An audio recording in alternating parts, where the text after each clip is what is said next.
Assalamualaikum warahmatullahi wabarakatuh. Alhamdulillah. Nahmaduhu subhanahu wa ta'ala hamdan yuwafi ni'amahu wa yukafi mazidah. Ya Rabbana lakal hamdu kama yanbaghi li jalali wajhika wa 'azimi sultanik. Subhanaka la nuhsi thana'an 'alaika anta kama athnayta 'ala nafsik. Walakal hamdu walakal syukru 'ala dhalik. Allahumma salli wa sallim ala habibina wa syafi'ina wa maulana sayyidina Muhammad wa ala alihi wa ashabihi wa tabi'ina lahum bi ihsanin ila yaumiddin. Allahumma ya Rabbana inna nas'aluka ilman nafi'an wa inna ya Rabbana na'udzubika min ilmin la yanfa' wa amalin la yarfa' wa qalbin la yahsha' wa 'ainin la tadma' wa nafsin la tashba' innaka anta ala kulli syai'in qadir. Allahumma ya Rabbana hajurna yawmal qiyamati ma'a zumrati habibika sayyidina Muhammad wa tahta liwa'ihi urzuqna ya Rabbana taubata qabla al-maut wa syahadata 'inda al-maut wal jannata ba'da al-maut. Amma ba'du. Yang sangat kami cintai, kami muliakan para ibunda-ibunda kami, saudara-saudari, adik-adik yang semoga senantiasa dimuliakan oleh Allah di dalam dirinya, mulia di keluarganya, mulia di masyarakat, mulia di dunia, dan mulia di akhirat nanti. Dan memang wanita selalu dimuliakan. Wanita dimuliakan di dalam agama kita Islam. Wanita sangat dimuliakan. Mulai dari terlahir hingga menuju pernikahan sampai tua. Wanita Islam terlahir, ia akan berbangga di saat sambung dengan orang tua yang benar. Dirawat oleh seorang bapak yang selalu memberikan nafkah untuk anak perempuannya, untuk putrinya. Lalu dibimbing hingga dewasa. Kewajiban bagi seorang bapak, saudara untuk menjaga adiknya, untuk menjaga putrinya. Hingga di saat dinikahkan pun ternyata seorang wanita mulia di dalam rumah tangga. Seorang suami wajib memberikan nafkah dan menjaga dan memuliakannya. Hingga di saat menjadi seorang ibu, wanita dimuliakan. Ada seorang sahabat Nabi bertanya, "Ya Rasulullah, ayun nasi haqqu bi husni suhbati?" Ya Rasulullah, siapakah orang yang lebih berhak untuk aku perlakukan baik? Siapakah orang yang sangat berhak untuk aku berbuat baik kepadanya ya Rasulullah? Dijawab oleh Rasulullah, ummuk, ibundamu. Dijawab lagi, siapa lagi ya Rasulullah? Kemudian ummuk. Kemudian siapa lagi Rasulullah? Ibumu. Kemudian siapa lagi Rasulullah? Ibumu. 3 kali. Kemudian siapa lagi ya Rasulullah? Baru abuk, ayahandamu. Himbauan untuk memuliakan seorang ibu 3 kali. Sampai dikokon oleh Rasulullah SAW, al-jannatu tahta akdamil ummahat. Surga adalah bawah di bawah telapak kaki seorang ibunda. Dan sejarah membuktikan dari masa ke masa, orang-orang besar adalah didikan seorang ibu, biarpun tidak tampak, tapi beliau di balik layar. Orang besar, kalau kita kenal bahasanya seorang imam besar namanya Imam Syafi'i, Imam Rabi'atul Ra'i, banyak imam-imam besar. Adalah di balik itu semua adalah wanita. Bahkan seorang juru dakwah yang berhasil pun adalah di belakang itu adalah wanita. Sehingga pesan guru-guru mulia, wahai anak-anakku, kalau engkau menikah dengan seorang wanita, jika ia tidak bisa menjadi pendukung, penyokong dakwahmu, minimal dia tidak mengganggu dakwahmu, maka engkau akan berhasil. Jadi wanita, kalau tidak menjadi penyokong dakwahmu, pendukung dakwahmu, paling tidak dia tidak mengganggu dakwahmu, maka itu sudah berhasil. Jadi wanita sangat penting di dalam sebuah kehidupan. Imam Asy-Syafi'i radhiyallahu anhu asal tahu adalah seorang pendidik yang jaya hebat. Ternyata beliau adalah didikan seorang ibunda. Ibunda Imam Syafi'i radhiyallahu anhu adalah seorang janda yang ditinggal suaminya, fakir. Akan tapi beliau berusaha untuk bisa mendidik putranya menjadi orang hebat. Disekolahkanlah Imam Syafi'i di Makkah. Setelah selesai di Makkah, ilmunya ulama Makkah diambil semua oleh Imam Asy-Syafi'i. Sampai Imam Syafi'i itu terkenal berfatwa sangat muda umurnya. Jadi Imam Syafi'i itu di Makkah itu mengajar. Di bulan Ramadan beliau lapar minta kurma dan makan di siang hari karena beliau mengajar dalam keadaan beliau belum balik, belum wajib puasa. Saking hebatnya seorang anak, didikan seorang ibu. Akhirnya guru yang ada di Makkah menghimbau, kirim Syafi'i ke Madinah. Dikirimlah oleh ibundanya ke Madinah. Dalam waktu singkat guru-guru di Madinah mengatakan sudah selesai Imam Syafi'i belajar di sini. Syafi'i sudah cukup belajar di sini. Minta izin kepada ibundanya untuk dikirim ke Irak. Akhirnya ibunda Imam Syafi'i mengizinkan Imam Syafi'i untuk pergi ke Irak. Setelah di Irak dalam waktu singkat Imam Syafi'i mengambil ilmu besar, ilmu yang banyak dari ulama Irak hingga melampaui mereka sampai menjadi imam besar di Irak. Ilmunya Imam Syafi'i tersebar di mana-mana. Dan waktu Imam Syafi'i belajar mau berangkat, apa kata ibunda Imam Syafi'i? Lihat ibu yang hebat. Wahai Syafi'i, pergilah engkau ke Irak, belajarlah sampai tuntas untuk mencari ridha Allah, sampai ketemu nanti di surga Allah. Sampai ketemu nanti di surga. Jadi seolah-olah sudah diputus harapan untuk tidak ketemu lagi di dunia, ketemu nanti di surga. Wahai Syafi'i, setelah Imam Syafi'i belajar di Irak, mendapatkan ilmu yang banyak sampai menjadi imam. Suatu ketika ibunda Imam Syafi'i lagi tawaf di Masjidil Haram di bulan haji. Ada rombongan ulama-ulama dari Irak. Akhirnya ada halaqah besar, halaqah syekh alim besar dari Irak. Cuman syekh ini setiap kali menerangkan tentang hadis, tentang Al-Quran, tafsir, selalu tidak lupa berkata Muhammad bin Idris Syafi'i, berkata Imam Muhammad bin Idris Syafi'i. Ibundanya yang dengar ini bingung. Lalu bertanya, ya Syekh, siapa Muhammad bin Idris Syafi'i yang kau maksud itu? Dijawab oleh Syekh tersebut, Muhammad bin Idris Asy-Syafi'i adalah seorang anak muda, seorang pemuda yang dia adalah guruku. Muhammad bin Idris Syafi'i, dari mana dia? Muhammad bin Idris Syafi'i adalah guruku yang sekarang ada di Irak, aslinya dari kota Mekah ini. Ibunya menangis dan berkata, wahai ya Syekh, itu adalah putraku. Putranya ibu? Iya. Kalau begitu, kalau engkau pulang wahai Syekh, salam kepada Muhammad bin Idris Syafi'i.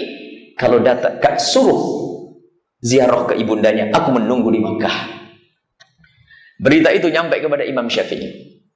Imam Syafi'i rupanya selama ini rindu pulang untuk ketemu ibundanya. Cuman tidak pernah berani karena tidak ada perintah dari ibundanya. Apalagi ibunya sudah ngomong nanti ketemu di surga. Bergegaslah Imam Syafi'i kembali. Karena beliau adalah ulama besar. Orang yang ada di Irak memberikan hadiah kepada Imam Syafi'i. Zaman dulu tak ada kereta, tak ada mobil, tak ada taksi. Yang ada adalah onta dan barang-barang dagangan.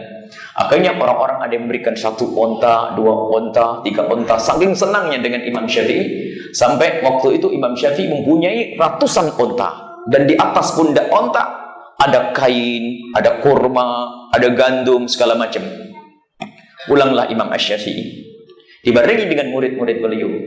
Allah mencari akhirat, dapat dunia juga. Sesampainya di tapal batas perbatasan kota Mekah, Imam Syafi'i mengutus muridnya untuk ngetuk pintu rumah ibundanya. Disunnahkan kita itu kalau mau pulang hendaknya memberikan kabar berita kepada saudara atau kerabat yang ada di rumah agar mereka mempersiapkan. Dan agar kita datang tidak melihat sesuatu yang kita tak suka. Kadang kita bikin kejutan ya, itu tidak sunnah. Sunnahnya kalau datang, abah saya mau pulang, nak saya mau datang nih, biar disiapkan makanan, biar sesuatu yang tidak pantas disingkirkan. Jadi kita masuk rumah dalam keadaan senang. Imam Asy-Syafi'i menyuruh muridnya. Akhirnya muridnya mengetuk pintu rumah ibunda Imam Syafi'i. Assalamualaikum. Waalaikumsalam. Siapa?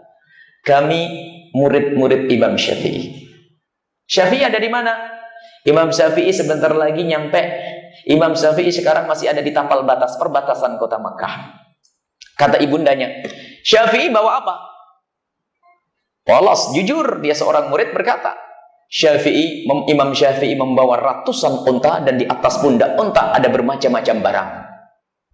Apa kata ibunda Imam Syafi'i? Ditutup pintu. Sampaikan kepada Syafi'i tak usah balik. Aku menyuruh Syafi'i bukan mencari onta, mencari harta. Ditutup pintu, gemetaran, takut, bergegas lari, lapor kepada Imam Syafi'i radhiyallahu anhu. Imam Syafi'i, ibumu marah. Marah kenapa? Kamu ngomong apa? Ibundamu bertanya. Imam Syafi'i bawa apa? Ya saya cerita apa adanya. Saya tak bohong. Saya cerita Imam Syafi'i bawa ratusan onta. Terus ibundamu marah dan berkata, Syafi'i tak usah pulang, suruh balik ke Irak. Akhirnya Imam Syafi'i detik itu juga berkata, infakkan, hibahkan, berikan semua yang kita bawa kepada orang fakir yang ada di kota Mekah. Allah, kota Mekah waktu itu menjadi seperti hari raya, sampai disebutkan ahli sejarah, seperti hari raya mendapatkan harta melimpah dari Imam Syafi'i radhiyallahu anhu. Tinggal disisakan beberapa onta, di atas pundak onta adalah kitab-kitabnya Imam Syafi'i. Baru setelah itu Imam Syafi'i menyeruh kembali muridnya untuk datang kepada ibundanya. Diketuklah pintu ibundanya. Siapa? Kami muridnya Imam Syafi'i. Ada apa lagi? Menyampaikan kabar. Kabar apa? Semua kekayaannya sudah dibagikan kepada orang fakir yang ada di kota Mekah, dan yang dibawa Imam Syafi'i adalah hanya ilmu dan kitab yang ada di pundak onta. Dibuka pintu.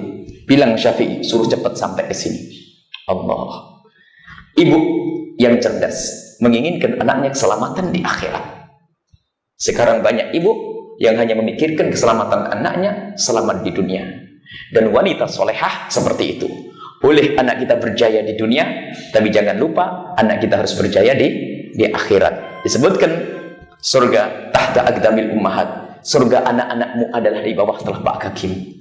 Akan kau bawa kemana putrimu? Akan kau hantarkan kemana anakmu? Boleh menjadi seorang dokter, seorang engineer, menjadi apa saja boleh. Akan tapi orang yang khusyuk ahli sujud. Ini loh wanita solehah. Nah sekarang bagaimana? Kita harus punya cita-cita untuk anak-anak kita.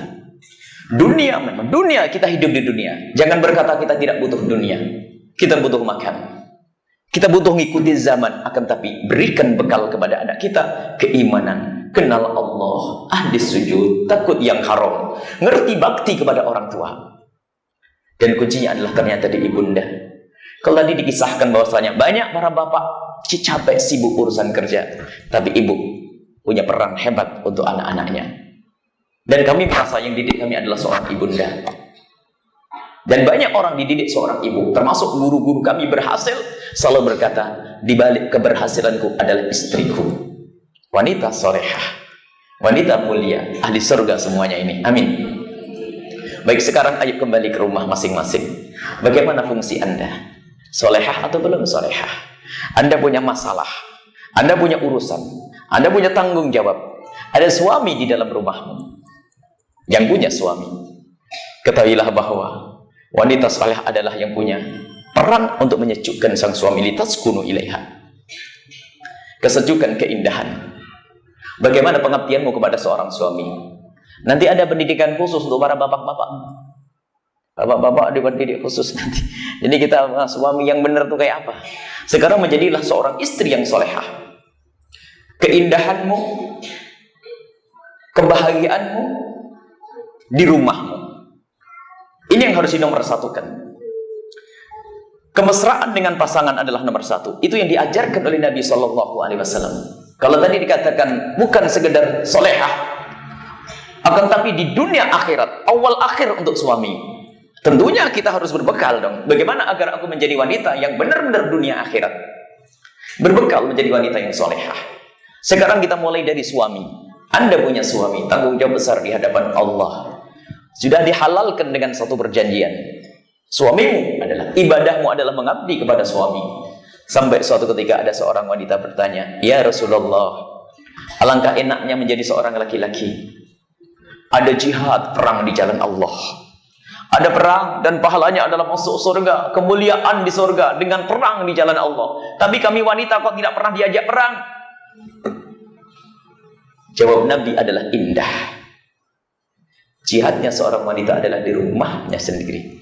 Pengabdianmu kepada suamimu adalah seperti jihad di jalan Allah. Kalau seandainya ada seorang wanita meninggal dalam keadaan mengabdi kepada suaminya, dia langsung selamat masuk surga Allah karena dia mati dalam keadaan jihad di jalan Allah. Sampai kami selalu himbau, kalau sudah sama suami itu ibadahnya dikurangi. Nah, suaminya datang sholat, Allahu Akbar. Habis sholat baca Quran 1 juz. Suaminya. Kalau sudah sama suami, pandangan mata kita ke suami, apa yang diinginkan sang suami? Sama suami pun begitu, ada pendidikan. Nabi SAW satu contoh yang luar biasa indah dan dahsyat.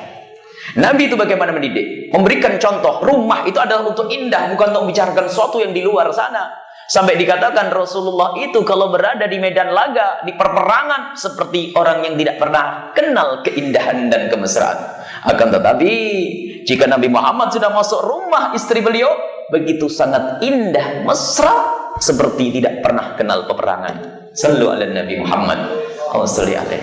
Rasulullah sallallahu alaihi wasallam, keindahan yang diajarkan oleh Rasulullah. Rasulullah mendidik Siti Aisyah agar kenal keindahan. Indah dan mahal harganya keindahan ini. Fahami makna ini. Kemesraan ya. Kita melayani suami mulai dari membuatkan air minum, menyiapkan semuanya, itu lebih bagus daripada puluhan rakaat yang kita tegakkan di malam hari. Ibadahmu adalah sederhana. Kalau mau sholat banyak di saat suami lagi tidak ada. Kalau suami ada, Dan Nabi pun demikian, lihat. Bukan kalau ketemu istri ibadah, dok ngaji sampai istrinya bingung, bang, ya ntar 2 juz lagi ini, ntar no dzikir la ilaha illallah 1000. Nabi SAW datang ke rumah Siti Aisyah. Aisyah, malam ini adalah malammu, tapi aku ingin iktikaf. Jika engkau izinkan, wahai Aisyah. Allah minta izin kepada istri. Keindahan Nabi SAW. Jadi wanita solehah kalau bersama suami faham makna keindahan, dan harganya kemesraan tidak bisa dinilai dengan uang. Fahamlah makna kemesraan, keindahan itu dulu. Kalau wanita solehah, ibadah cukup sholat 5 waktu, puasa Ramadan saja itu pun dipotong sama haid. Ada sederhana. Akan tapi lihat pengabdian yang maksimal untuk sang suami, luar biasa. Itu seperti jihad di jalan Allah. Kemudian mengabdi untuk anak-anaknya sang suami, masya Allah, luar biasa. Paling enaknya adalah kerjaan wanita kalau orang paham. Seorang wanita tugasnya adalah menyenangkan sang suami dengan merengkuh, memeluk, dengan lembut putra-putra yang soleh-solehah. Kalau seorang laki-laki lihat setiap hari berurusan dengan mesin, terik matahari, mobil macet, segala macam di jalan sana. Tapi seorang wanita solehah cukup memeluk sang anak, membedaki sang anak, mencium sang anak, dan di rumah menanti kedatangan sang suami. Allah. Dan suami berat. Akan tapi ketahui, kalau sudah sampai di rumah, Nabi Muhammad pun mengajarkan kepada para suami untuk selalu indah di rumah.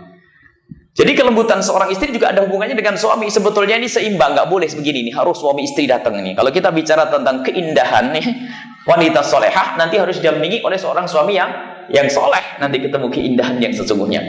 Baik, Siti Aisyah ngerti keindahan. Istri wanita mulia ngerti keindahan. Kalau sudah ketemu suami, kurangi ibadahmu. Qurannya ditunda dulu. Dandanmu untuk suami. Kalau tadi untuk akhir, satu, awal dan akhir untuk suami. Jangan mudah putus asa. Kalau sudah punya anak, sudah jarang berdandan. Tapi kalau mau hadir pengantin, masya Allah dipakai semuanya. Tapi giliran di rumah pakai daster. Daster tahu? Daster tahun 80. Allah, mana nih kecantikan di rumah? Berdandan. Jadi nanti ada pendidikan khusus sebetulnya untuk melayani suami, termasuk hal yang sangat pribadi. Mohon maaf, sangat pribadi. Mungkin Anda tidak pernah paham karena Anda kaum wanita, tapi saya kaum laki-laki ngerti kebutuhan seorang laki-laki. Nanti akan dibahas bagaimana kadang seorang wanita itu kalau sudah mohon maaf libur, datang bulan, itu libur semuanya.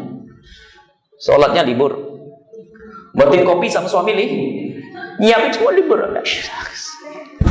Ketahuilah, bangun malam tetap biasa laksanakan. Kalau Anda punya kebiasaan bangun malam, kalau biasanya sholat, bangun malamnya menyiapin kopi untuk sang suami, bangunin suami, nungguin suami sholat, Allah, sambil dzikir la ilaha illallah, sallu ala Nabi Muhammad salawat. Sarapan tetap. Termasuk mohon maaf yang sangat pribadi, dan ini jarang, ini majelis mulia, tidak boleh dirubah menjadi masjid jorok, masjid kotor. Kami tidak pernah dalam pengajian kami ada jorok. Cuman kadang ada sesuatu yang harus disampaikan, kadang dilupakan oleh seorang wanita yang katanya solehah, jago ibadah, ahli ngaji, tapi ternyata urusan sama suaminya dia tidak punya ilmu. Wahai para wanita solehah, pelayanan kepada suami nomor 1. Dalam keadaan wanita itu haid, ini contoh saja. Tidak boleh seorang suami menggauli istrinya dalam keadaan haid. Hukumnya haram, harus paham. Jalur depan haram dalam keadaan haid. Kalau jalur belakang haram di dalam keadaan haid dan di luar haid. Harus paham itu. Akan tetapi bukan berarti kemesraan itu harus terputus gara-gara datang bulan. Mohon maaf. Ini majelis mulia yang sering dilupakan. Suami kadang-kadang di luar itu Masya Allah pengen menjaga kemaksiatan. Melihat di pinggir jalan sesuatu yang membangkitkan syahwatnya. Ada emosi syahwat itu. Saya akan pulang ke rumah untuk melampiaskan syahwat saya di yang halal dan saya mendapatkan pahala di rumah.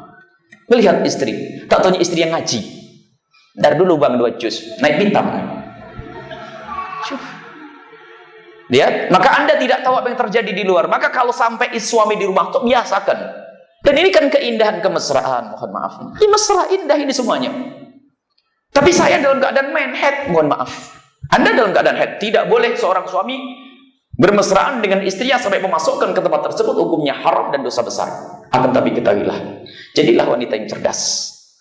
Tidak harus dengan tempat yang itu. Mohon maaf. Ini majelis mulia ya. Ini sudah dewasa semuanya, ibu-ibu semuanya yang kami cintai, bunda kami. Seorang suami yang mohon maaf, mengeluarkan atau mencari syahwat, memuaskan syahwat dengan tangannya sendiri adalah haram. Akan tapi jika seorang suami dibantu oleh seorang istri, selesailah kisah itu. Dan tidak haram. Jadi istri jangan mikir tentang head, lalu tidak butuh membiarkan suami terlantar semalam suntuk. Coba yang cerdas. Ini ada ilmu fikih tidak pernah dihadirkan. Ini hadirkan mohon maaf. Bercumbu dengan suami sampai seperti apapun. Adapun untuk hal yang satu itu, mohon maaf ini majelis mulia karena tidak disampaikan. Anda selesaikan dengan apa saja. Mohon maaf. Apakah dengan pokoknya tidak masuk ke tempat itu saja. Awas kalau masuk adalah haram. Akan tapi jangan sampai suami dibiarkan. Anda dengan bagian tubuh Anda yang bisa untuk memuaskan, puaskan dia. Yang penting tidak masuk jalur depan, jalur belakang. Selesai. Mohon maaf. Ini terjemahannya luas. Anda bisa memuaskan dengan apa saja. Tapi kalau Anda biarkan terlantar. Kalau seorang suami itu sudah puas selesai, plong itu pikiran. Tapi kalau tidak, marah tidur. Besok lagi ketemu lagi, mohon maaf. Sudah begitu mainnya headnya 14 hari. Coba mohon maaf ini wanita solehah. Tolong difahami makna ini. Sebetulnya juga bagi kaum laki-laki pun demikian. Ada pendidikan bagi kaum laki-laki. Kemesraan ini jangan dianggap sepele ya. Kenapa muncul mata jelalatan dan seterusnya? Karena sudah tidak merasa menemukan kesejukan dalam rumah. Tidak ada sambutan. Kalau Anda sebagai seorang wanita, suami itu senang kalau istrinya itu nyambut. Merasa butuh kepada dia urusan kemesraan. Jangan ogah-ogahan terus sehingga suami berkata, apakah istriku sudah tidak mau dengan saya lagi? Setiap saya pengen lalu bilang, ntar dulu bang, sholat 4 rakaat, 8 rakaat, zikirnya 1000 kali. Jadi ibadahmu adalah apa? Mengabdi, menyenangkan pasangan suamimu. Ini salah satu contoh wanita salihah di dalam urusan yang satu ini. Keindahan subhanallah. Dan sebetulnya tidak mahal. Biasakan dengan itu. Dalam keadaan capek sekalipun. Mungkin Anda seorang yang sakit. Sakit bahkan kata dokter tidak boleh melakukan hubungan di tempat yang itu. Akan tapi ketahuilah untuk memuaskan sang suami, dia harus dengan tempat yang itu. Kita harus paham makna ini. Cuman karena wanita ini tidak cerdas, tidak cerdas, hanya mikir maunya sendiri, apalagi kalau sakit, apalagi men itu kan kadang-kadang perasaan sudah ini, sudah nggak peduli dengan suami terlantar, karena suaminya penakut, ya diam saja nggak bisa menjelaskan, akhirnya mohon maaf, suami mencari kesenangan sendiri dengan tangannya sendiri, naudzubillah, bisa melakukan perzinahan di luar. Ini kan naudzubillah, membawa penyakit ke dalam rumah kita sendiri. Maka menjadi wanita cerdas. Ini dalam urusan yang seperti ini. Ini mohon maaf ya. Ini barangkali jarang dibahas oleh sebagian para ustadz, akan tapi ini penting. Saya seorang laki-laki dan seterusnya. Seorang laki-laki kadang tidak bisa bertahan untuk menahan syahwatnya 3 hari atau seminggu atau bermacam-macam model manusia. Tapi seorang wanita itu kadang-kadang ngopeni, ngurusi anak itu sudah lupa dengan urusan semacam itu. Apalagi menjelang haid, itu kan ada satu perubahan fisik. Ada yang nggak enak perut ini sudah nggak ada keinginan untuk melakukan itu. Tapi beda dengan kaum laki-laki. Baik, sekarang menjadi wanita cerdas sudah. Nggak usah mikir solehah itu kayak apa. Bukan ngajari sholat 1000 rakaat semalam, bukan itu. Solehah yang kita maksud adalah ini dulu. Selesaikan ini, urusan ini. Sebab di luar itu merusak. Di luar itu pandangan Masya Allah. Dan beda loh ya. Saya ngukur semuanya laki-laki itu. Di saat syahwat itu belum tersalurkan, itu mata itu kotor. Tapi di saat syahwat itu sudah terselesaikan, itu lebih tenang. Begitulah keadaan. Sehingga cara menjaganya lebih berat di saat syahwat ini betul-betul tersalurkan. Tersalurkan. Jadi pikiran macam-macam, Masya Allah. Kadang di tengah jalan ada orang pakai rok pendek, segala macam dan sebagainya. Dan memang orang yang beriman selalu ghaddul basar, kullul mu'minina yaghuddu min absarihim. Seorang yang beriman tetap menjaga. Dan biasanya orang yang beriman, kelihatan yang haram, dia tutup mata. Yang lihat adalah istrinya. Dan dahsyat, semakin hari semakin menggugah istrinya. Semakin hari semakin cantik istrinya. Karena dia kenal Allah subhanahu wa ta'ala. Karena apa? Ini pendidikan dari Allah dan Rasulnya. Jadi kalau kita semakin menjaga itu semakin indah di rumah. Sama, kullil mu'minati yaghdudna min absarihim. Wanita pun demikian. Jaga matamu agar tidak jelalatan. Bukan berarti tidak boleh melihat begini. Jangan sampai pandangan kita kepada lawan jenis sudah sampai derajat hayalan. Seorang laki-laki kalau selalu menghayalkan, oh wanita itu, aduh cantiknya, aduh. Lihat sampai akhirnya dia berkata, nasib istriku model kayak begitu. Karena istrinya kelihatan 24 jam. Sesaat cantik waktu dandan, tapi waktu tidur kadang ngiler, kadang ngorok, kadang macam-macam. Dasar mata jelalatan tersiksa dia lihat. Sehingga ada seorang laki-laki berkata, saya itu dengan istri saya kenapa kok menjadi kurang nafsu? Kami berkata, tidak usah pakai jawaban, mohon maaf, mungkin Anda tidak menjaga mata. Sering nonton film kotor? Iya Bu ya, itulah yang merusak. Jangan dianggap sepele. Ini adalah termasuk pendidikan. Jangan diajak suami ngajak film yang tidak baik. Kelihatannya membangkitkan syahwat sesaat. Padahal diam-diam dia telah membandingkan apa yang dimiliki istrinya dan apa yang dilihat di gambar itu. Lihat. Seorang istri yang mengajak suaminya rekreasi ke pantai, itu sebenarnya istri bodoh. Suruh membanding ke Tumbang, di sana banyak bagus-bagus tuh, milik saya cuman begini. Coba sadar atau tidak? Kelihatannya suaminya cuma lihat begini, nggak ngelihat, tapi ngelamun dia. Iya. Jadilah wanita solehah. Ini loh. Mungkin kita, ibu hanya mikir senang saja. Ibu senang bisa main di pantai dan sebagainya. Tapi istri, suami, pikirannya kemana-mana. Na'udzubillah. Jadi wanita solehah ini ya. Jadikan kesenangan adalah di kamar. Ghaddul basar. Suami yang kenal Allah, dia tidak akan melihat. Tahu yang haram, tidak. Dia langsung ingat istrinya. Sehingga pulang, mohon maaf. Makanya kami katakan, seorang suami yang soleh selalu ingin memuaskan dengan yang halal. Sehingga tiba-tiba seorang suami tidak tahu waktu. Itu karena apa? Mungkin di luar melihat sesuatu yang menggoda. Apalagi negeri seperti ini. Negeri seperti ini ada orang pakai astagfirullahaladzim, ya Allah. Saya akan pulang, akan saya selesaikan. Pulang ke rumah, istrinya lagi sholat.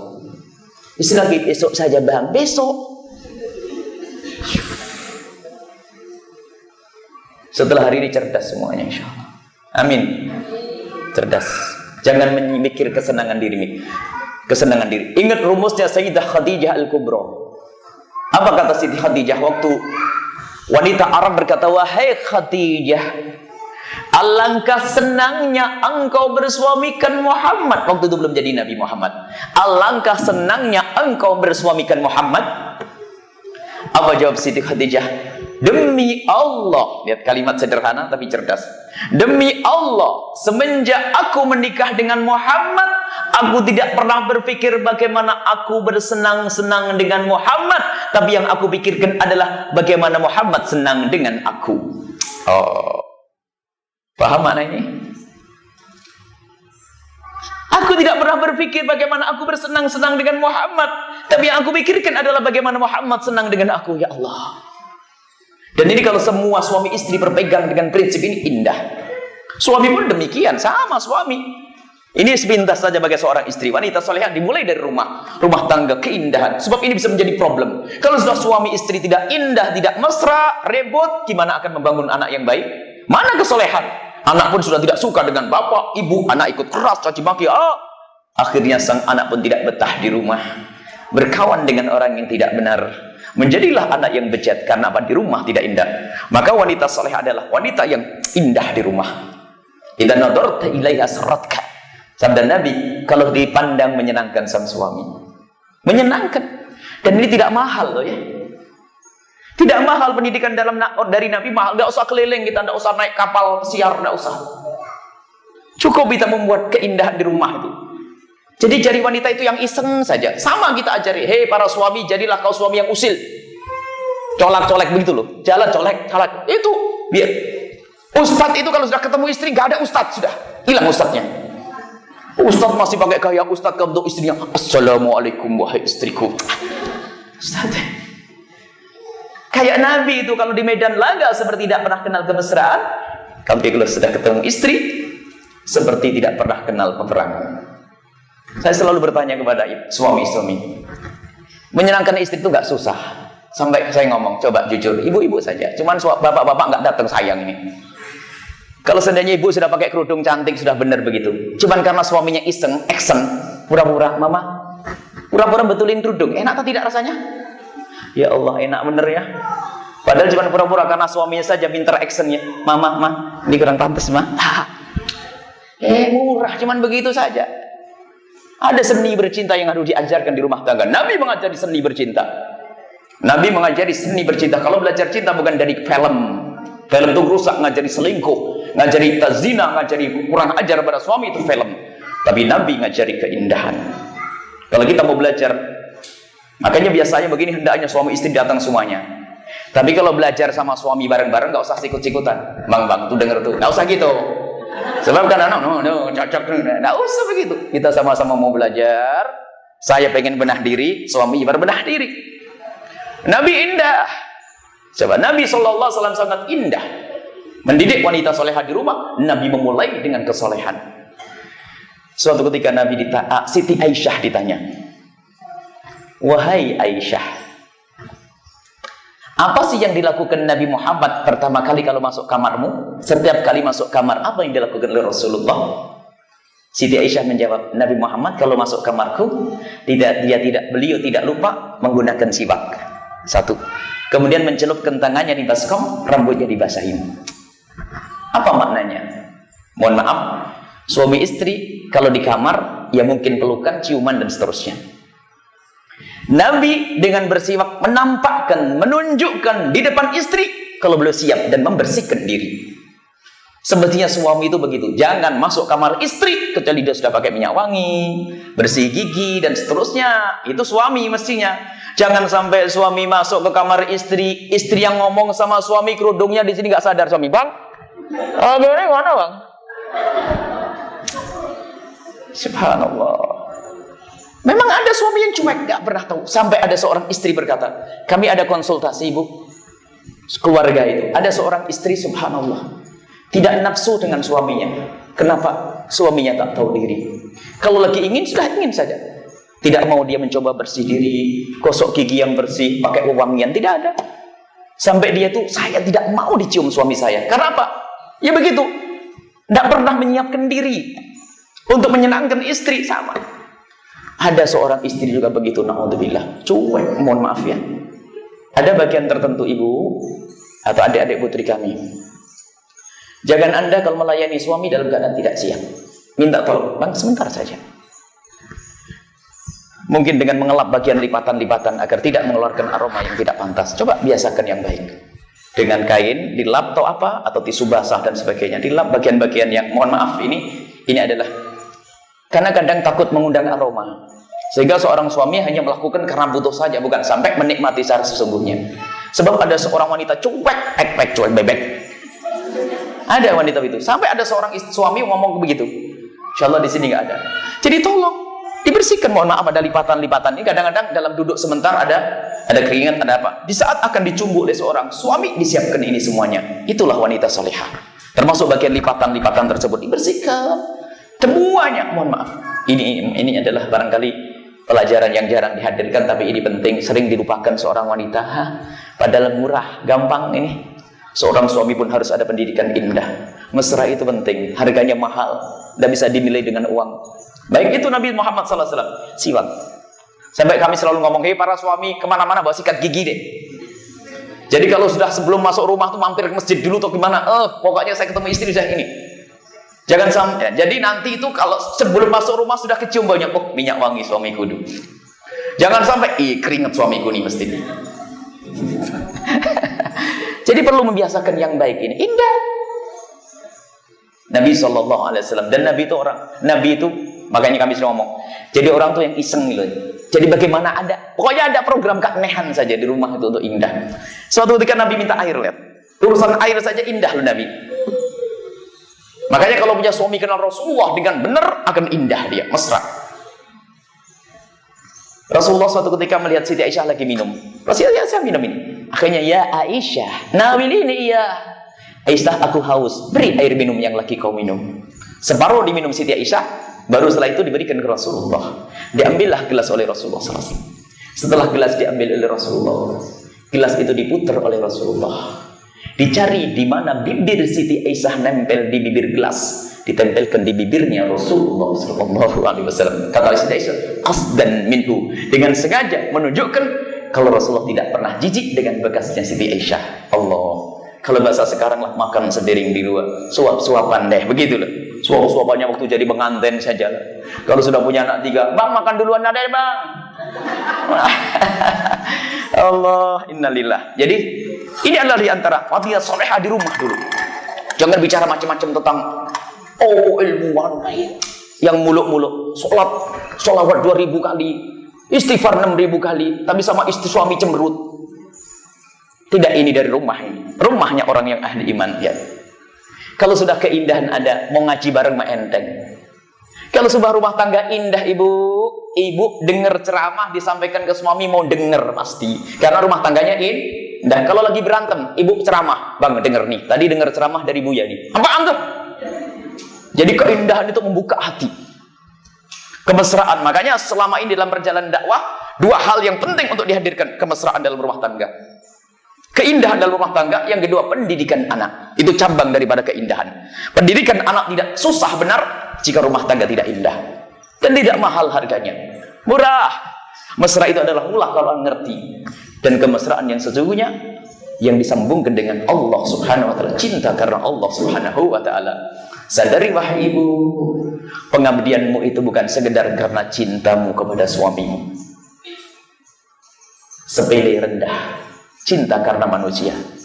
Tapi sadari wahai para ibu, pengabdianmu itu akan dinilai oleh Allah. Nggak ada istilahnya capek. Kadang sesaat ada loh kita sumpah karena suaminya apa? Nggak pernah terima kasih mungkin. Tapi kita ingat Allah selalu memberikan karunia kepada kita. Kebaikan yang kau lakukan adalah karena Allah.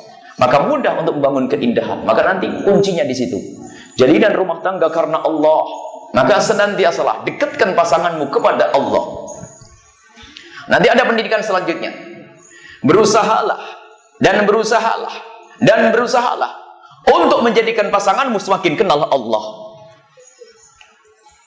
Semakin pasanganmu kenal Allah, maka lihat semakin subur cintamu. Sebab cinta itu benih yang ada di hatimu akan disuburkan dengan saling percaya.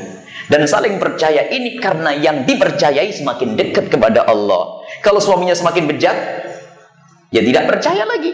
Tapi kalau tahu suaminya Masya Allah sering ngaji, bangun malam, takut kepada Allah, yang ada adalah semakin percaya. Lihat, suburlah makna kecintaan. Dan mudah untuk mengabdi setelah itu. Ini loh wanita solehah. Baik, kita lanjutkan. Setelah kita membangun rumah tangga, ini penting sekali. Kalau belum ibadah penting, wahai ahli iman. Ibunda-ibunda kami, ibadah luar biasa. Kalau suami pergi, baru nanti sholat yang banyak dan sebagainya. Sekarang ada di Indonesia, tak tahu di sini. Jadi kalau suami pergi, tak tahu ya, ikut keluar. Kalau lagi keluar, dandan. Tapi giliran di rumah asal saja, yang bau bawang, bau macam-macam. Giliran tidur, mestinya kalau tidur kan dandan yang cantik. Enggak bu, giliran tidur dikasih tempelan apa, masker apa, bedak-bedak macam itu. Luhur segala macam. Suami mah pusing. Ya Allah, ini bagaimana ini? Suami pulang pengen lihat istrinya cantik, tatonya apa? Paham ya apa itu? Apa namanya? Masker? Masker. Tahu ya? Nah, biasanya pakai kapan ibu kalau pakai? Mestinya suami tak ada. Cuman ini pakainya pas malam suami datang lihat istri begitu. Aduh nasib bener. Cerdas lah pakai ya. Ini salah satu contoh kadang kita tidak mikir. Kalau suami datang lihat. Mungkin kalau suami pergi, 3 jam lagi suamiku datang pakai lulur wangi semuanya. Masya Allah. Kita menggunakan itu semua seperti sholat beribu-ribu rakaat. Allah. Karena apa? Anda dandan untuk sang suami. Ini keindahan. Baik.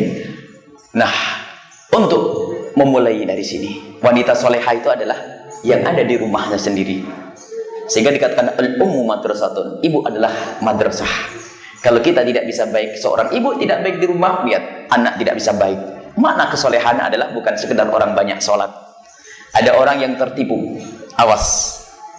Inna imra'atan taqumul laila wa tasumun nahar. Disampaikan, ya Rasulullah, ada seorang wanita yang kerjanya bangun malam, siang harinya puasa. Hebat atau tidak? Seolah-olah wanita solehah. Inna imra'atan taqumul laila wa tasumun nahar. Ada seorang wanita, ya Rasulullah, kerjaannya bangun malam, siang harinya puasa. Tidak pernah putus. Hebat. Ghairu anna laha syai'an tu'ti bihi jiranaha wa fi riwayatin bilisaniha. Cuman ya Rasulullah, dia itu punya lidah, suka ngomong nyelkit, nyakiti tetangga. Apa jawab Rasulullah? La khairu fiha, enggak ada baiknya wanita tersebut. Innaha min ahlin nari, dia adalah ahli neraka. Allah, ahli ibadah. Itu nyelkit sama siapa tadi? Nyelkit sama siapa? Tetangga. Nyelkit sama tetangga saja neraka, apalagi nyelkit sama suami. Lu gede lagi. Ngomong sama suami enaknya. Bang, cuma dapat segini nih sehari. Ini sudah listrik mahal, kontrakan mahal. Kalau Anda punya suami, mencari uang kok tidak mendapatkan uang, sebelum Anda gundah, beliau sendiri sudah sangat gundah. Allah, aku pulang tidak membawa uang. Gimana anakku nanti, gimana istri? Dia sudah pusing itu. Sampai di rumah seharusnya jangan ditambah pusing, abang. Memang Allah tulis seperti itu, abang. Abang tidak usah gundah. Jangan malah sampai di rumah, ada suami gak becus cari duit, terus nyanyi. Wanita solehah tidak semacam itu. Rezeki sudah dijatah oleh Allah. Nah, ini yang harus kita hadirkan, bagaimana kita membangun makna, memahami makna kesolehan. Tentu sholat 5 waktu sudah pasti, ini bukan, tidak usah dibicarakan lagi. Sholat 5 waktu kok nggak sholat, ya nggak ada orang beriman sholat 5 waktu mah jelas. Puasa Ramadan oke. Akan tapi setelah itu apa? Sampai jika seandainya seorang istri itu cukup sholat 5 waktu saja, puasa Ramadan tak, nggak pakai sholat yang lainnya, nggak pakai puasa yang lainnya, tapi dia benar sama suaminya, Allah, dan benar sama manusia, maka menjadi ahli surga. Jangan tertipu. Wah, ibadahnya banyak, nyelekitnya juga apa? Banyak. Dan memang biasanya yang suka nyelekit yang sering hadir pengajian. Ini banyak. Kenapa? Sudah merasa punya ilmu, hadir pengajian. Bapak sih tidak mau ngaji, coba ngaji. Sudah tua mau mati. Mentang-mentang ngomong sama tetangga pun begitu, mentang-mentang. Bu, astagfirullahaladzim. Sudah begitu gak mau ngaji. Ini kan nyelekit sebenarnya astagfirullahnya. Itu biarpun ahli ibadah neraka. Maka akhlak yang mulia, kelembutan dengan suami, indah dengan suami. Dan sungguh keindahan-keindahan nanti sebetulnya kalau membangun wanita solehah, itu ada hubungannya dengan membangun seorang suami yang soleh. Membangun suami yang soleh ini tidak bisa dipisahkan. Jangan sampai ada seorang wanita terdolimi di dalam rumah tangga. Kami selalu marah dengan seorang suami yang egois. Ada seorang suami egois dia. Sampai suatu ketika, mohon maaf, seorang suami, istrinya yang punya anak 5, tapi tidak pernah menemukan kepuasan di dalam hubungan suami istri. Karena suaminya hanya dia suka, kalau lagi suka selesai. Dan Rasulullah marah dengan orang semacam itu. Rasulullah marah jika ada seorang suami mendatangi istrinya seperti binatang, selesai, nggak pernah urusan. Nabi marah. Banyak orang semacam itu. Pengennya istrinya berdandan, tapi dia tidak berdandan. Pengen suami istrinya, sampai dikatakan bahasanya, seperti halnya engkau ingin melihat istrimu tampak cantik, maka ketahuilah istrimu juga menginginkan engkau tampak sedikit pantaslah. Tidak sampai ganteng-ganteng bener deh. Ya pantas, dia ada bersih, ada. Ini adalah pendidikan yang ada di dalam Islam. Dari situ dulu ya Bu, wanita solehah di rumah. Jaga matamu, khianat, naudzubillah. Wanita yang khianat ada neraka dan tidak akan ditolong oleh Allah, akan datang kehancuran. Tapi Allah Maha Pengampun. Mungkin ada di antara siapapun yang hatinya mulai tergoda karena mungkin menemukan suaminya kasar dan seterusnya, sehingga mulai lirak-lirik dengan laki lain. Ketahuilah itu adalah mesumnya hati, dan itu sangat membahayakan, akan mengundang murka Allah Subhanahu wa taala, murka di dunia dan murka di akhirat. Sekarang perlu benah diri, ya Allah, aku tobat. Aku khususkan mataku hanya untuk suamiku, anggota tubuhku hanya untuk suamiku. Suara lembutku hanya untuk suamiku. Semuanya kita ikrar mulai hari ini. Allah akan berikan kebahagiaan. Yang menciptakan kebahagiaan adalah Allah. Yang memberikan kebahagiaan adalah Allah. Sekarang perlu kita bergantung kepada Allah Subhanahu wa ta'ala. Kalau ternyata ada, ya Allah, ya saya sudah berusaha baik, tapi suamiku tetap seperti itu.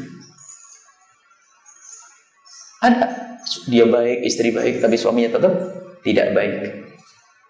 Ada suaminya kasar, suaminya ini. Cuman ketahuilah bahwa sebaik-baik orang itu adalah terlalu koreksi diri. Pernah ada orang bercerita kepada, "Buya, suami saya sekarang kalau mau ngomong kasar, bahkan kadang sering mau mukul." Ada atau tidak? Ada. Cuman kami tanya, dulu waktu pengantin, waktu nikah gimana? Ya enggak sih, cuman akhir-akhir ini. Baik, kalau akhir-akhir ini berarti terjadi perubahan. Bisa saja suami marah itu ya karena dungunya seorang istri itu. Makanya koreksi dulu. Jangan langsung klaim suamiku gak bener, Mas. Itu kan pun suami, anak. Koreksi dulu. Sebab kadang suami keras tuh kadang-kadang apa? Lagi mana ndak keras, wong istri gak paham-paham bilang, "Ma, tolong mas sepatunya masukin ya nanti biar ndak kena hujan." Lupa. Besok mau ke kantor basah. "Ma, tolong buatin kopi, Ma ya." Ke dapur balik lagi. "Mana kopinya, Ma?" Lupa. Lupa lagi. "Ma, tolong bajunya setrikain ya, Ma. Besok mau ke kantor ini." Gilir mau pakai, lupa. Ngomong kalau nggak bisa akhirnya, "Ma, setrika ya, jangan lupa. Setrika, selesai. Sekarang mulai kasar ngomongnya sudah. Karena apa? Istrinya bebel. Istrinya bebel. Nah ini, maka marahnya seorang suami kadang di situ.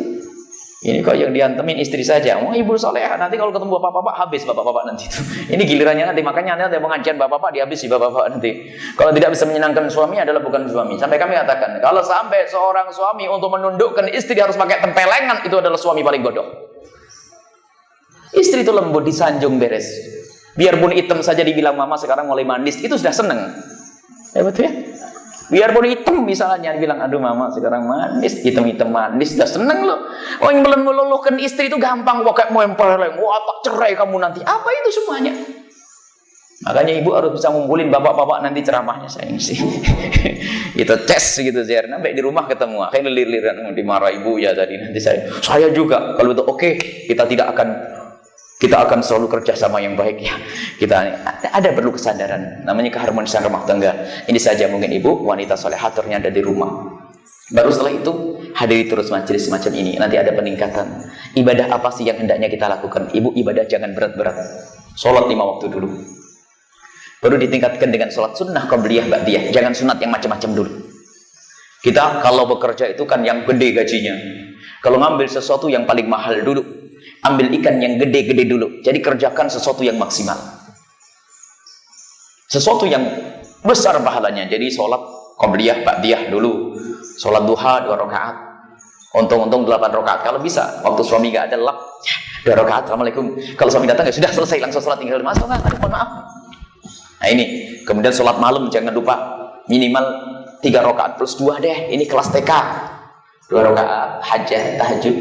Sholat yang berat-berat itu. Ada pun sholat sampai puluhan ribuan rakaat, ntar dulu. Mending mijitin suami dulu. Pijitin suami nanti. Kadang-kadang kita itu tanpa bimbingan yang benar, sehingga ternyata berat sekali. Seorang suami pun demikian. Tidak boleh sampai nyiksa istrinya. Kalau pulang ke rumah, kami sering marah-marah dengan para bapak ini. Sampai ke kamar istrinya tuh laptop masih di bawah, dibuka. Istrinya sudah gelisah nunggu. Ntar Maya, ntar. Ada yang main game. Pernah kami nunggu di bandara. Subhanallah. Ini betul-betul alat elektronik itu merusak. Kami di bandara 1 jam lebih, hampir 2 jam karena di delay. Di hadapan kami ada suami istri. 2 jam tidak ada sepatah kata. Kenapa? Semuanya asik dengan ini. Ajib, ini bodoh bener. Nggak ada guyonan. Kalau suami iseng kan cubit, cubit. Oh, ada aja kalau suami iseng. Ini serius tapi sama HP, sama Androidnya itu. Ada BlackBerry ini. Ini 2 jam, 1 jam setengah. Subhanallah. Itu pun di rumah juga begitu nanti. Buat sinetron sendiri ya. Buat film sendiri. buat aneh-aneh sendiri itu loh. Ayo kita rubah itu loh. Wanita soleha nggak usah macam-macam ya. Ibadah ala kadarnya, ala kadarnya, jangan nyakiti suami, baru nanti jangan nyakiti tetangga, jangan nyakiti pembantu, jangan. Ini adalah kelanjutannya daripada majelis ini. Ini saja kami ingin buka tanya jawab, gimana kalau ada solusi. Dan dalam majelis kami selalu kita jaga kehormatan. Kalau ada orang yang punya masalah pribadi, jangan ngomong saya punya masalah dengan suamiku, jangan ngomong gitu. Ada seseorang gitu saja. Gimana yang tanya kepada saya begini, karena kadang ada orang hasut. Jadi dia masalah ya dengan suaminya. Syukurin. Nah, hati-hati, makanya jangan tampakkan problem kita. Makanya bertanyanya, termasuk problem apapun. Ini saja mungkin kita tutup dulu. Ada tanya jawab. Jam berapa selesai? Setengah jam lagi ya. Setengah jam lagi. Makanya jam kami tadi, kami lihat jam sini kok banyak, masih awal nih. Masih 2:30 jam kami itu. Saya baru sadar 3:30. Baik, setengah jam kami dilanjut nanti malam insya Allah ada kajian lagi apa? Masalah cinta. Lain kayak apa cinta? Emang cinta ya? Orang nggak ngerti cinta itu apa sih? Cinta kayak apa sih yang indah itu ya? Nanti insya Allah pertemuannya adalah nanti malam. Nah, khusus ibu-ibu kalau punya anak perempuan, anak laki, dibawa nanti agar ngerti bagaimana membangun cinta, bukan cinta yang haram. Insya Allah nanti malam pembahasannya. Baik, sampai di sini saja. Jika ada yang mau ditanyakan, persilakan. Paham atau tidak? Kami tak cakap Melayu. Kami tak cakap Melayu. Paham ya? Insya Allah. Kalau tidak paham, niat saja, niat paham. Nanti insya Allah paham. Baik ya, silakan, silakan.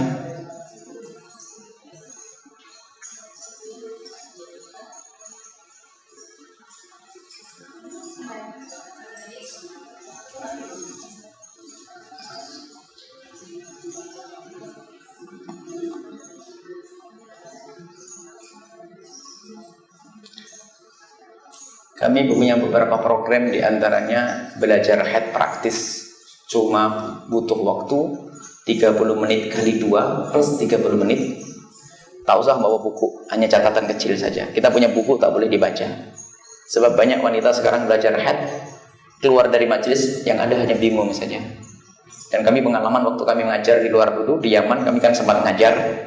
Gimana kalau setiap santri yang cerdas pun kadang-kadang masih bingung. Bagaimana yang tidak? Ustadznya pun kalau tidak membuka buku lagi lupa, apalagi muridnya. Maka kami mencoba merumuskan head yang praktis. Nanti setelah ini di luar dari majelis yang mau saja akan disilahkan, yang mau sibuk supaya kami majelis itu nggak boleh ada yang terganggu. Nanti akan kita coba hadirkan ilmu head praktis ringan dengan memahami rumus. Nanti cepat paham ilmu head, dan hukumnya head itu belajar ilmu head wajib, sederhana dan ringan sampai nifas sampai istihadah. Itu kita punya dan ada bukunya. Tapi buku itu dalam program kami dilarang dibaca sebelum belajar. Buku itu hanya untuk ingat saja. Sebab merumusnya sangat gampang.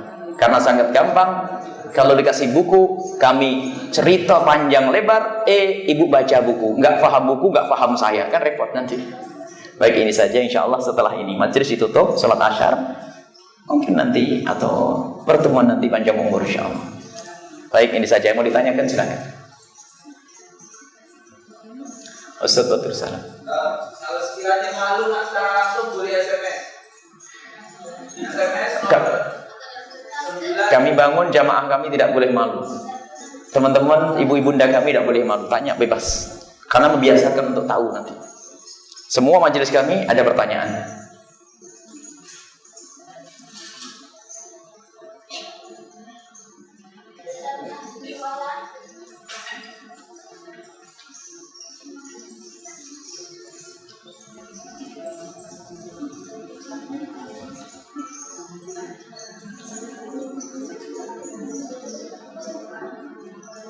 Baik.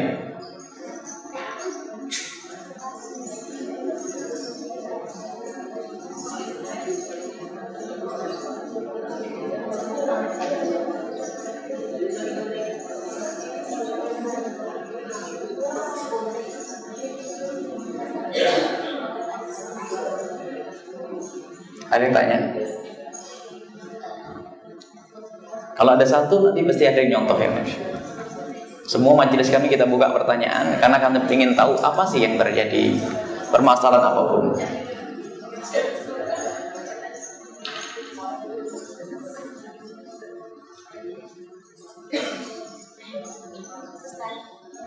Ya, ada mikrofon? Ada Ustaz? Ustaz terus. Ada yang bertanya Ibu? Ada mic? Ada mic? Baik, kami dengar. Silakan. Boleh. Yang penting nyampe kami. Saya dari Jakarta. Masya Allah. Soal ada kita yang telah divorce. Mungkin cara mengatasi hubungan suami istri. Baik. Anak cucu. Kadang-kadang di dalam keadaan kita macam kadang-kadang Baik, insyaallah. Baik, masa menopause. Sebetulnya masa menopause itu tidak selalu seorang wanita itu sudah enggan untuk melakukan hubungan suami istri. Bahkan ada masa menopause itu malah ada semakin bangkat semangat baru. Karena apa? Sudah tidak takut hamil. Kadang-kadang ada masa menopause. Jadi tidak ada hubungannya dengan itu. Baik, jadi mungkin ada di masa menopause itu, nah ini biasanya masalah psikologi.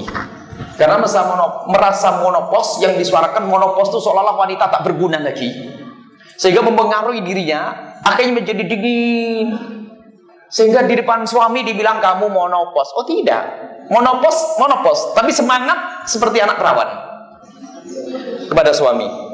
Jangan sampai ini menjadi lemah. Karena memang katanya kalau menopause itu kayak perempuan sudah tua begitu, tak lama. Tidak, masa menopause itu bukan selalu seorang wanita tidak bisa melayani sang suami, tidak. Bahkan banyak masa menopause adalah justru semangat itu ada karena apa? Itu tadi faktor psikologi, enggak merasa takut hamil lagi dan ini terus enggak pada waktu head lagi. Artinya lebih sempurna dalam melayani sang suami. Ini saja. Jadi jangan merasa. Biasanya perasaan. Kalau perasaan merasa kayak itu, akhirnya minder. Seolah-olah suamiku masih semangat tapi saya sudah menopause. Itu perasaan sudah jatuh. Tidak. Saya boleh dibilang menopause tapi semangatku seperti dulu abang waktu saya pengantin baru. Jadi terus action. Dan jangan menampakkan sesuatu yang tidak suka. Kalaupun ini melayani sang suami, mungkin ada, mohon maaf, di saat seorang istri tidak ada semangat itu kadang-kadang memang agak repot, berat, mungkin ada rasa sakit yang dirasakan. Maka harus berusaha ini. Tidak boleh menyerah. Dan jangan tampakkan kelemahan dalam sisi itu, jangan ditampakkan itu. Karena seorang suami itu tertantang kalau melihat seorang istri itu merasa senang, puas, itu seorang suami juga punya kepuasan tersendiri. Sampai seorang suami itu kadang biarpun dirinya belum puas, kalau menemukan istrinya puas, dia senang. Jadi ini, jadi jangan menjadi sebab usia menopause itu tidak boleh. Karena menopause ada usia 45 menopause, tiba-tiba 50 menopause, ternyata itu tidak menghalangi bagi orang yang paham makna pengabdian kepada seorang suami. Nggak ada kata itu, kata berhenti mengabdi nggak ada sampai usia tua sekalipun. Baik, nah maka dari itu kita harus banyak apa namanya, kalau bahasa kita itu seni dalam bercinta. Jadi ya mulai dandan, mulai dari mohon maaf lah, mengonsumsi sesuatu yang misalnya fisik kita tetap sehat. Karena untuk yang halal bukan sesuatu yang terlarang. Jadi yang paling penting adalah keyakinan. Jangan kita dipengaruhi oleh kalimat yang selama ini kita dengar. Memang menopause, memang kalimat yang paling ditakuti wanita adalah menopause. Menopause seolah-olah sudah tak berguna lagi. Aduh, suamiku masih semangat, saya sudah menopause. Oh tidak ada hubungannya menopause dengan hubungan seks, tidak ada. Jadi ada psikologi, tidak boleh. Tetap semangat, nanti ada terbangun kemauan, keinginan. Dan jangan tampakkan di depan sang suami kalau Anda sudah ogah-ogahan. Itu menjadikan suami, masya Allah, ada patah, naik hitam. Nanti nggak bisa sehidup semati nanti. Jadi orang kita nggak apa-apa, menopause tetap semangat. Wallahu a'lam bishawab. Jangan, silakan.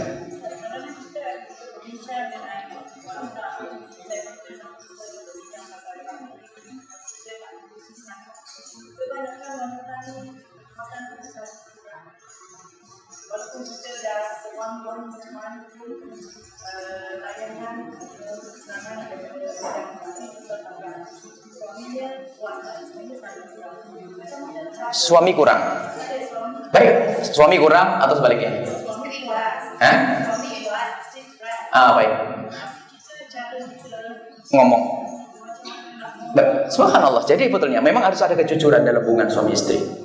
Wahai para istri, di saat kamu menemukan kepuasan, jangan ragu untuk menyampaikan kepada sang suami dengan isyarat. Mohon maaf ini. Karena seorang suami di saat bisa memuaskan sang istri ada kesenangan tersendiri. Nabi kan yang ngasih tahu. Akhir kasih tahu. Jadi mungkin mencubit atau apa itu kan kalau seorang. Jadi sampaikan kalau saya puas. Itu ada kesenangan tersendiri bagi seorang suami. Begitu juga seorang suami di saat puas senang. Sekarang bermasalahnya adalah kadang ini malu, ya, sehingga suami itu nggak ngerti apakah istri puas atau nggak puas. Jadi dia mikir sendiri. Jadi katakan kalau saya sudah dekat, tolong ditahan dulu. Saya sudah ini biasa komunikasi dalam hubungan itu adalah ada komunikasi terus. Lah kalau misalnya seorang suami tiba-tiba puas duluan, seorang istri tidak, barangkali nanti statnya yang perlu dimuali seorang suami harus cerdas ini pendidikan. Mungkin dengan mohon maaf ya dicumbu terlebih dahulu sampai Nabi mengatakan Rasul istilahnya itu. Jangan sampai seorang suami itu langsung mendatangi istrinya begitu saja. Sampai seorang istri punya anak 5 tidak pernah menemukan kepuasan karena kebodohan seorang suami. Kalau mungkin ada seorang suami mohon maaf ejakulasi dini cepat ini, maka mukadimahnya yang panjang. Mohon maaf tanganmu pun bisa bergerak untuk bisa memberi mukadimah kepuasan dan seterusnya. Jangan sampai seorang istri tidak puas. Ini perlu kecerdasan seorang suami. Kalau mungkin mohon maaf seorang suami tidak bisa memuaskan dengan alat yang satu itu, maka mungkin dengan kecerdasan tangannya dia bisa memuaskan sang istri. Lihat, bisa. Cuman kadang suami itu bodoh. Tidak pernah. Dan memang pelajaran semacam ini jarang dibahas. Sehingga seolah kalau suami sudah puas selesai. Padahal seorang istri bisa dilanjutkan mohon maaf. Suami melanjutkan dengan kelihan tangannya atau mungkin dengan apapun mohon maaf ya. Mohon maaf di dalam Islam. Yang diharamkan itu hanya memasukkan ke lubang belakang sama ke lubang depan dalam keadaan head. Kalau seandainya mohon maaf ini majelis mulia ya, majelis mulia. Jika ada seorang suami ingin memuaskan istrinya dengan mulutnya atau sebaliknya, itu bukan sesuatu yang terlarang. Syaratnya pasangan kita tidak jijik. Kalau seorang istri merasa jijik dengan suami, tidak boleh dipaksa untuk memuaskan suami dengan mulutnya atau sebaliknya. Dan ada kesenangan sendiri. Ada seorang suami tidak ngerti seni bercinta. Mohon maaf ini majelis mulia. Jarang dibahas, cuman saya ini seharusnya ke bapak-bapak ini. Ini seharusnya bapak-bapak yang datang ini. Jadi ini. Dan maka apa yang harus dilakukan seorang istri? Komunikasi yang baik. Jadi abang, mungkin kalau saya sudah dekat saja, mohon maaf dimasukkan kalau saya sudah dekat. Jadi ada muqaddimah. Kalau Nabi mudah ada pelukan, ciuman, segala macam dilakukan seorang suami yang cerdas. Baru setelah istri dekat, baru nanti dilakukan. Kalau ternyata tetap gagal, lakukan dengan dilanjutkan. Jangan kalau sudah suami puas lalu dibiarkan begitu saja. Kapan bisa ada komunikasi? Dan komunikasi dengan bahasa cinta semua orang tahu. Maka katakan kalau saya sudah dekat, sebentar lagi aku masih jauh. Jadi suami punya stand. Jadi komunikasi itu bukan hanya sekedar kita manja-manja di taman bunga itu saja, bukan. Ternyata komunikasi itu berjalan dalam menjalani hubungan itu. Dan Nabi Muhammad mengajarkan. Nabi marah kalau ada seorang suami datangi istrinya seperti binatang datangi istri, binatang betinanya. Main langsung saja selesai. Oh tidak. Sampai kadang seorang istri belum siap, tiba-tiba digauli sehingga menemukan rasa sakit. Kemudian setelah itu apa? Sampai seorang istri trauma digauli sang suami. Kenapa? Hanya dikasih mandi saja, tidak dikasih kepuasan. Ya. Ada kan dikasih mandinya saja, tapi tidak berkasih kepuasan. Subhanallah. So, mohon maaf, ada suatu ketika ada seorang bercerita kepada kami. Dipikir dia hebat. Buya gimana kalau saya, mohon maafin majelis mulia. Buya gimana kalau saya itu minta kepada istri saya itu sehari sampai 5 kali. Saya bilang, saya bertanya, mohon maaf. Dipikir saya akan bangga kalau dia orang kuat atau hebat. Saya tanya, dalam 5 kali itu pernah tidak kamu dengar istrimu puas sekali saja? Tidak, kamu yang bodoh. So, istrimu bisa jenuh sehari suruh mandi 5 kali tidak pernah menemukan kepuasan. Yang puasanya kamu saja. Kamu yang bodoh. Jadi dipikir kuatnya seorang suami adalah di saat dia bisa mengulang-ulang sampai. Bukan, ini ada. Dan itu ada seni. Seninya dalam itu tidak bisa berlatih ya. Dengan macam-macam dan termasuk semuanya ngerti karena semua orang ngerti pasangannya dan berapa detik berapa ini akan ini semua ngerti semuanya sudah paham karena sehari bergaul. Maka komunikasi dalam urusan yang ini khusus ini ada dan bukan aib, mohon maaf ini majelis mulia ya, ini yang jarang dibahas ya. Cuma kadang-kadang masalah besar dalam urusan semacam masalah besar sehingga sampai seorang wanita berkata begini, gimana Bu ya hukumnya kalau saya digauli suami saya membayangkan bintang film ini. Nah ini kan culas. Karena apa? Suami sudah nggak menarik lagi. Atau seorang suami berkata, gimana kalau saya menggauli istri saya bayangin perempuan lain. Haram hukumnya. Haram hukumnya. Dan kenapa kok suami sudah menjadi tidak menarik lagi? Biasanya mohon maaf, atau istri nggak menarik lagi, mata tadi. Mohon maaf, jangan ajari suami nonton film kotor. Kelihatannya bisa semangat melakukan hubungan seks di saat melihat film kotor. Tapi sampai suatu ketika sang suami berkata apa? Kami tidak bisa melakukan hubungan kecuali sudah melihat film dulu. Ada. Karena setiap hubungan melihat film dulu. Sehingga di saat tidak melihat film tidak bangkit syahwatnya. Rusak kan? Rusak psikologinya, rusak. Maka ghaddul basar, semakin menjaga tidak. Tidak boleh kita nonton itu. Akhirnya semakin ditahan, matanya dijaga, akan muncul bangkit syahwat itu saja. Baik, ini saja. Ada pertanyaan? Mempunyai?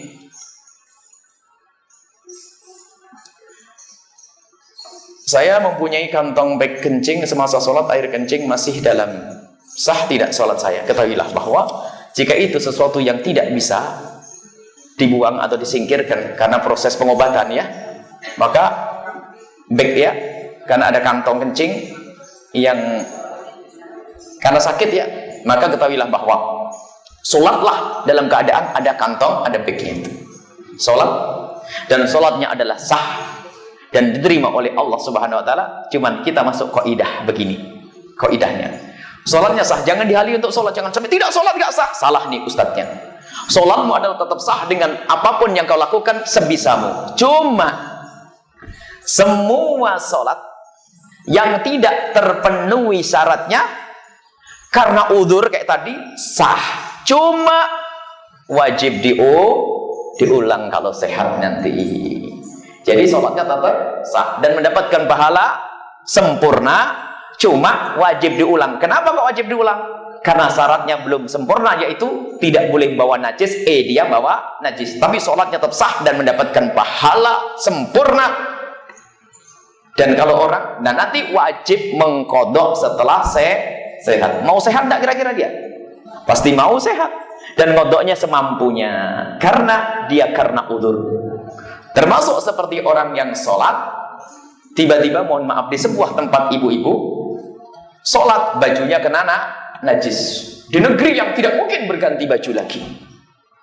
Maka sholatlah ibu dalam keadaan wudhu sempurna menghadap kiblat, cuman bajunya masih kena najis. Tidak ada penggantinya. Sholat dan sholatnya adalah sah, dapat pahala dari Allah, cuma nanti wajib diulang. Karena apa?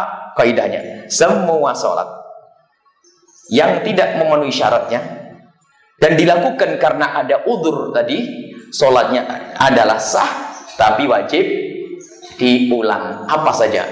Nggak ngadep ke kiblat, nggak punya wudhu, nggak punya tayamum, nggak tahu di mana, di awang-awang orang tiba-tiba terbang atau apa. Jadi tidak punya wudhu, tidak punya tayamum, tetap sholat. Tidak ada alasan untuk meninggalkan sholat.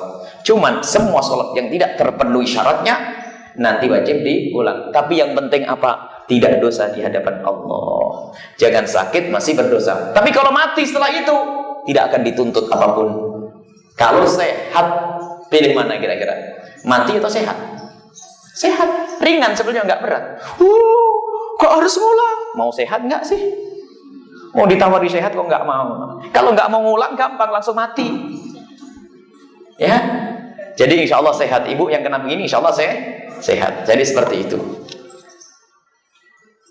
Bolehkah seorang istri mengqadha sholat suaminya, ibu bapaknya sudah meninggal? Ibu mengqadha sholat untuk orang yang telah meninggal dunia.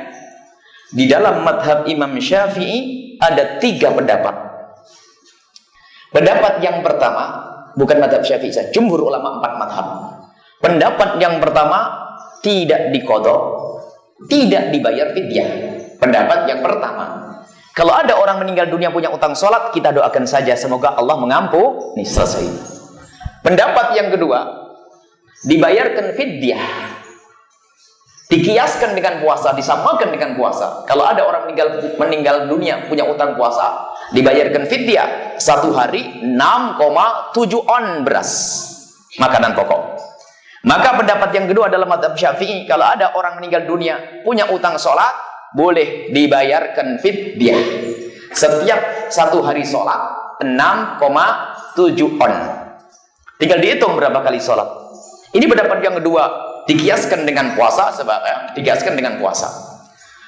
Pendapat yang ketiga di dalam urusan sholat, dikodoi yang ditanyakan. Boleh dikodoi oleh ahli warisnya. Ini juga dikiaskan dengan puasa, pendapat yang kedua. Man mata wa ali siyamun falyasum anhu waliyuhu. Hadis sahih. Barang siapa ada orang meninggal dunia kok punya utang puasa, hendaknya dikodoi oleh ahli warisnya, termasuk istrinya atau anaknya. Ini puasa, maka sholat disamakan dengan puasa. Maka dalam bab sholat ada 3 pendapat. Yang pertama, ibu boleh biarkan begitu saja, nggak apa-apa, nggak dosa. Yang penting doanya jangan putus. Atau ibu pengen, ya karena saya banyak rezeki, bolehlah sambil saya memohonkan ampun kepada Allah, saya bayarkan setiap satu sholat 1 mud atau 6,7an. Atau mungkin saya nggak punya duit, ngambil pendapat yang ketiga, biar saya kodoi. Maka ini adalah khilaf, ini harus dihadirkan supaya tidak ribut di masyarakat. Maka kami selalu menghimbau kepada para ustadz dan kiai, kalau masuk kampung tanyakan kebiasaannya saja deh. Kalau kebiasaannya nggak kodok, nggak fidyah, ya bener. Tapi kebiasaannya fidyah, ya mangga, silahkan. Kalau kebiasaannya dibayarkan fidyah saja, oke. Jadi ada 3 pendapat. Jadi jangan ribut urusan begini di masyarakat ya. Nah, ini masyarakat kadang-kadang urusan begini jadi ribut. Ya ini kodok, fidyah, nggak boleh. Ya. Ini pendapat ulama 3. Termasuk yang terakhir ini yang dikodok oleh ahli warisnya, dilakukan sendiri oleh Imam As-Subuki. Ibu sebut namanya di depan para ulama ahli fikih Syafi'i, tentu ngerti. Imam As-Subuki radhiyallahu anhu melakukan untuk keluarganya. Wallahu a'lam bissawab. Bapak mertuaku sering saja mau kontrol akun apa ini? Hah? Ini mohon maaf, ini baru belajar bahasa Melayu suami saya. Tidak. Hah? Dan sebagainya. Adakah? Tidak. Adakah? Coba Ustadz dibacain ya supaya maksudnya apa? Ya, mohon maaf. Bapa mertuaku sering saja mengontrol aktiviti suami saya. Mau kontrol aktiviti, baik. Dibenarkan naik motor. Tidak? Dibenarkan naik motor. Jadi suamiku tak boleh naik motor gitu. Terus. Bapa tak kasih dan sebagainya. Seperti walaupun bapanya tidak tinggal bersama, baik, patut untuk dia dengar cakap bapanya. Baik. Susah untuk suami saya taat kalau begini. Baik, mohon maaf. Ini Bu pendidikan buat semuanya. Wahai para ibu-ibu yang sudah punya menantu, awas, jangan mudah ikut campur urusan keluarga anakmu, karena itu sangat membebani. Begitu sebaliknya, wahai para suami istri, kalau ada masalah jangan gampang cerita ke bapak ibumu. Ini termasuk silsilah dalam mewujudkan keindahan dalam rumah tangga ini. Kadang dikit-dikit cerita ke ibunya. Saya kalau punya masalah dengan istri cerita ke ibu, ibu pasti marah dong sama menantunya, ya kan? Jadi begitu ya istrimu? Iya, nah, kan? Akhirnya sama menantu cemberutan nanti. Jadi ini adalah kaidah. Ini termasuk kalau seandainya suami istri punya masalah, jangan buru-buru cerita kepada ibu, karena ibu memandang dengan cinta. Orang tua memandang dengan cinta. Sehingga tidak menyelesaikan masalah, kadang emosinya dulu. Saya nyerahkan kamu bukan untuk dibegitukan ya, kurang aja. Akhirnya sama menantunya ribut nanti. Kalau sudah menantu ribut, Masya Allah, tidak ribut saya, menantu itu sungkan loh ya. Menantu itu tak ribut sama mertua pun malu ya. Saya itu dengan mertua saya bisa guyon dengan kiai-kiai. Saya bisa guyon dengan para ulama. Tapi kalau sama mertua saya tidak bisa ngomong saya itu. Saya kalau mertua saya diam, tidak tahu kenapa. Begitu ya. Padahal mertua saya tak pernah marah sama saya. Coba kalau mertua saya marah, nggak enak mertua marah itu. Maka lihat, kalau anda punya masalah, ini pengantin muda, ini masih muda-muda, jangan sedikit-dikit cerita sama abah, sama ibumu sendiri. Aduh bah, abang saya begini tuh, jadi kurang aja. Jangan mudah cerita. Sisi lain, wahai para ibu dan para bapak, kalau punya anak sudah nikah, kalaupun ada masalah jangan langsung ditanggapi, bilang nak selesaikan baik-baik. Kalau harus diselesaikan, datang ke tokoh ustadz ulama yang bisa menyelesaikan. Sebab kalau bapak ibu biasanya mesti pincang, biasanya mihak ke anaknya sendiri, ini kan. Baik, kemudian kayak begini gimana? Sampai suami saya tidak bisa patuh. Nah ini harus diajari. Wahai para suami, tentu ada alasannya dong. Kalau bapak ibumu tidak mengizinkan, kalau ayahmu tidak mengizinkan anaknya pakai sepeda motor, ya, Mungkin karena tujuan kesehatan, karena bapaknya ngerti masa lalunya dulu punya penyakit asma atau apa, mungkin. Jadi jangan gampang prasangka buruk dengan mertua ya. Lah kalau suami nggak bisa patuh, ajari abang, tolong patuh sama abang ibu dong. Jadi istri yang baik itu mengajari suaminya patuh kepada bapak ibunya. Termasuk nanti dalam silsilah wanita solehah itu begini. Ajari pasanganmu untuk berbakti kepada orang tuanya. Jadi saya sebagai seorang suami ngajari istriku, hei istriku, gimana bapak ibumu? Awas ya. Istri ngajari, Bu ya, gimana abah umi? Ini, jadi jangan malah diajari, jangan, awas ya, kalau kamu ke rumah ibumu, awas lo ya. Nah, ini kan suami sakit nih. Suami yang soleh akan selalu berkata pada istrinya, Ma, sudah kirim hadiah belum? Hadiah ke siapa? Ibu. Ibu siapa? Ibu bapakmu. Bukan saja ibu bapak, ipar pun kalau perlu. Ipar ada tahu ya? Sekarang ada seorang istri kalau kedatangan iparnya udah mulai cemberut. Bakal habis isi kulkas nanti. Apa itu? Kalau cinta pada suami tentu cinta sama adik-adik sang suami. Baik, ini wahai para istri yang solehah, kalau memang sang mertua, bapaknya sang suami menginginkan begitu, suruh nuruti. Sebab kan masih ada, nggak pakai motor kan enak, kayaknya didoain biar pakai mobil saja ya, biar pakai kereta ya. Jadi tidak apa-apa, jadi jangan sampai, ini kan bukan sampai mati kan. Sekali tidak sampai mati, kecuali jangan makan, baru nanti mungkin protes kita. Kalau hanya jangan naik motor, baiklah, saya tidak akan naik motor. Niat, kalau beli saya akan beli mobil, gitu kan. Jadi kayak begini jangan dijadikan bahan ya. Ibu yang baik, istri yang solehah, ajari suamimu untuk patuh kepada bapaknya, biar senang bapaknya ya. Adapun masalah mengontrol aktivitas, jangan mudah tersinggung juga. Nanti ada pendidikan, wahai para menantu, wahai para anak, kalau bapak ibumu sering bertanya tentang keadaanmu, jangan ditanggapi, jangan prasangka buruk, jangan berkata bapak ibuku ikut campur. Ini jadi sudah faidah. Tadi orang tua jangan suka ikut campur, tapi kita di saat bapak saya tanya, jangan langsung bilang ikut campur. Mungkin pengen tahu, nak gimana urusanmu nak? Gaji suamimu berapa sih? Itu belum tentu ikut campur loh ya. Mungkin kalau lihat, ya Allah gaji nanti tak tambah nak, kan bisa gitu kan. Pokoknya jangan suudon sama mertua, jangan suudon sama orang tua. Cuman wahai para orang tua, jangan mudah ikut campur urusan keluarga. Ini termasuk menciptakan keindahan. Anak ribut biasa, soal rumah tangga itu ribut biasa. Ada, pasti ada. Saya ribut sama istri. Rasulullah pernah ribut dengan Siti Aisyah. Ayo. Ribut itu sunnah dalam kehidupan. Nabi maksum tidak pernah bersalah. Tapi Siti Aisyah wanita biasa. Wanita solehah, tapi kan bukan maksum. Ada percekcokan. Pernah tahu cekcok ceritanya, Bu?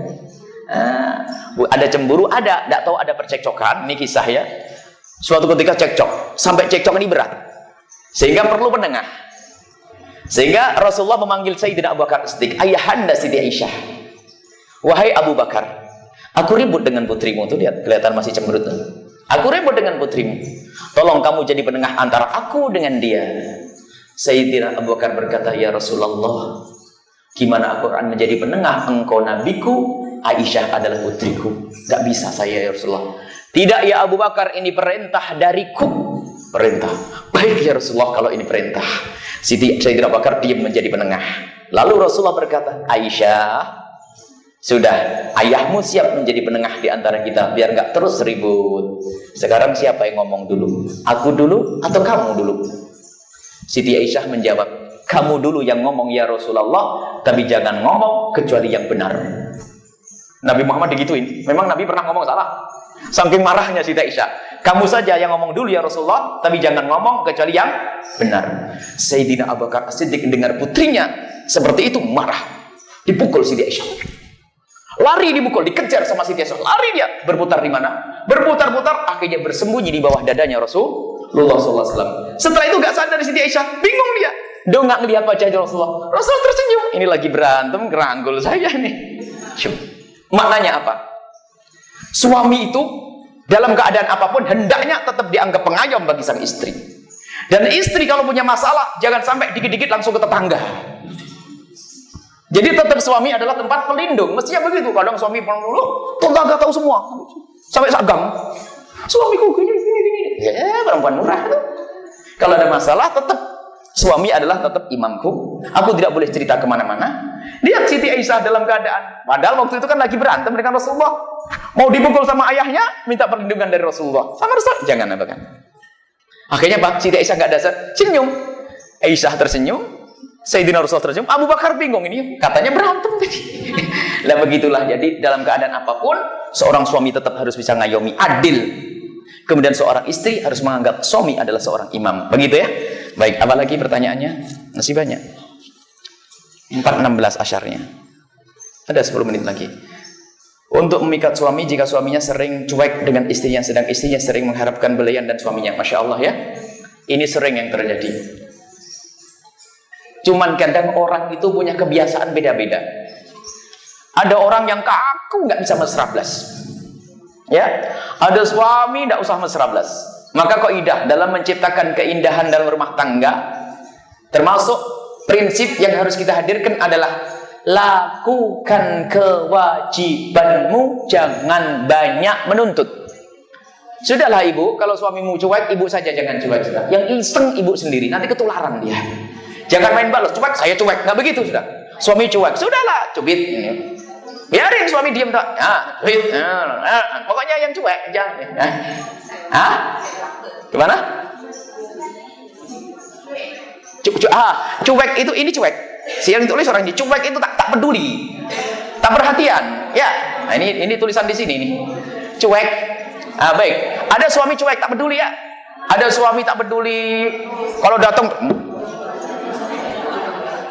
Tak tahu. Nggak pernah kalimat mesra, kalimat indah. Ya nasib lah itu bagiannya masing-masing. Seperti yang hidungnya pesek ya, itu kan jatah dari Allah. Nah, kayak ini. Seperti, jadi itu jatah. Cuman itu bisa dilatih. Jadi ada orang yang suaminya pandai merayu. Ketahuilah bahwa keindahan itu bukan saja hubungan seks saja. Telingamu juga ingin dengar kalimat indah, ya. Matamu juga ingin melihat sesuatu yang indah. Hidungmu juga ingin mencium yang indah. Ini sempurnakan dalam hubungan suami istri itu. Itulah kalimat indah tuh bro. Nyanjung apa? Sampai kadang suatu ketika seorang istri dan cantik, suami itu diam. Kadang kepolosan, wah kamu tuh kok dandan kayak nyiblorong. Jadi kan saking polosnya pengen nyanjung, tapi bahasanya sudah gak enak. Itu nyiblorong kan ngeri, tahu nyiblorong? Nyiblorong tuh kayak hantu ular kepala perempuan itu.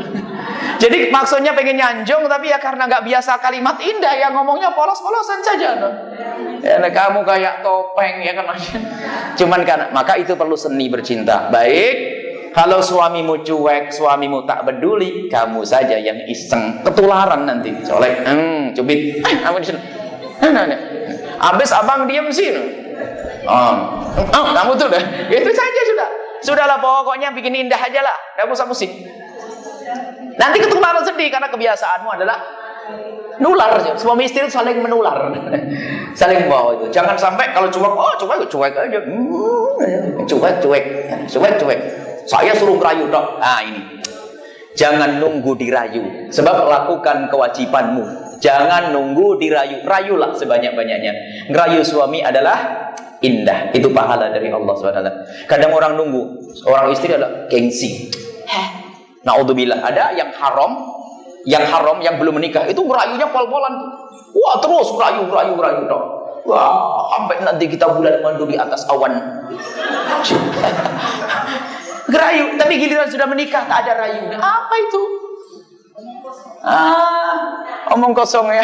Gerayu itu indah, subhanallah. Bilang kalimat subhanallah, makasih sayangku. Aduh, sebutkan kelebihan pasangan kita, apapun. Termasuk mohon maaf ya, dalam keadaan apapun, mungkin termasuk hubungan suami istri. Kalau kita menemukan kepuasan, sanjung setelah itu, subhanallah. Abang hari ini beda. Padahal sama dengan yang lainnya. Abang hari ini beda. Bangga dia. Sama. Oh istriku. Luar biasa. Nah, jadi kalimat-kalimat begitu tuh sederhana. Cuma memang seni bercinta tuh harus belajar beginilah. Lo ngaji, akhirnya sama suami jadi cemberut terus ngajinya. Ini termasuk pengajian ya. Baik, jadi kalau suamimu tidak peduli, tidak perhatian, Anda yang perhatian. Kemudian ada pertanyaan lagi. Adakah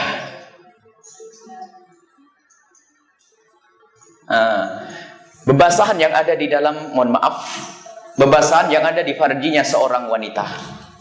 Bagaimana hukumnya bebasahan yang ada di farjinya seorang wanita? Namanya rutubatul farj. Wilayah miliknya seorang wanita itu dibagi 3 wilayah. Pertama yang paling depan, tengah, belakang. Mohon maaf ini majelis mulia, ini bab fikih ini. Itu sebenarnya di pungkasan fikih haid yang kami ajarkan. Bebasahan yang ada dalam wanita itu bukan darah haid, bukan apapun.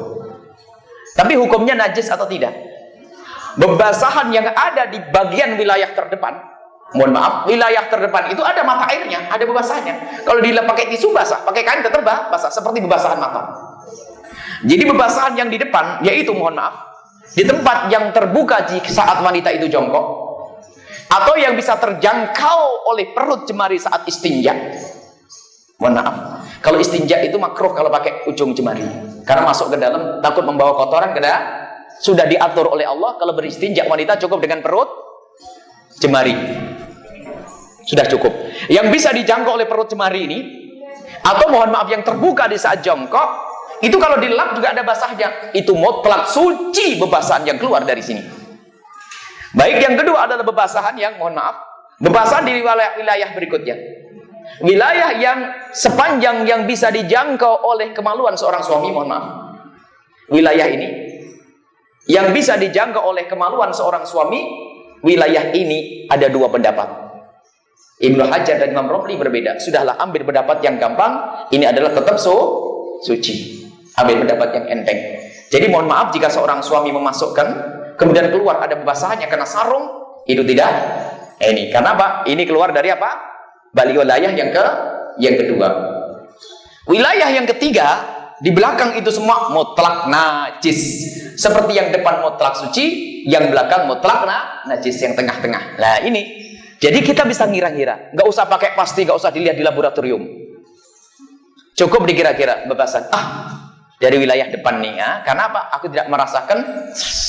Berarti di wilayah depan, basah depan. Suci atau tidak? Suci mutlak. Termasuk mohon maaf keputihan. Keputihan adalah jarang yang dari belakang. Keputihan rata-rata dari wilayah tengah ini mungkin karena kotor. Mohon maaf, makanya seorang wanita yang kena waswas kalau beristinja pakai sabun dimasukkan ke dalam, sabun tertinggal di dalamnya malah jadi kotor. Cukup dengan ajaran Nabi, dengan perut jemari, maka jangan sampai ada kotoran masuk ke dalam. Sudah dijaga oleh Allah. Kalau sudah dimasukkan jemari ke dalam, ketinggalan kotoran sabun, akhirnya menjadikan bakteri, akhirnya muncul keputihan. Keputihan yang datang dari tengah ini tidak najis. Jadi kalau ibu kena putihan basah, tidak usah dianggap najis, karena umumnya adalah keluar dari tengah. Baru keluar dari belakang ini biasanya ada tanda-tanda kita punya sakit. Sakit apa itu biasanya muncul dari ini pun jarang. Sebab sekarang banyak orang kena keputihan, atau ibu keputihan. Jangannya nggak paham keputihan. Keputihan adalah ada, mohon maaf, sebagian wanita ada basah terus ada putih yang kotor keluar putih itu bebasahan itu ya. Itu adalah keputihan. Jadi keputihan sudah tidak usah dianggap najis karena itu dianggap keluar dari wilayah tengah. Cuma yang keluar dari wilayah tengah itu membatalkan wudhu. Itu dibahas dalam mazhab Imam Syafi'i bab rutubatul farji, rutubatul farji, bebasahannya farji, seperti itu hukumnya. Baik ya. Jadi tidak usah khawatir Ibu, dianggap saja suci rata-rata dari situ bebasahan itu. Apalagi ya dari wilayah yang depan itu seperti bebasahan mata. Wallahu a'lam bishawab. Waktu tinggal 5 menit lagi.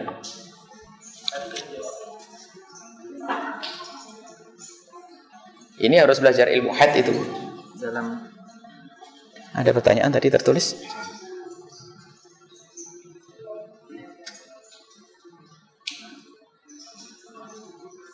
Insyaallah. Silakan.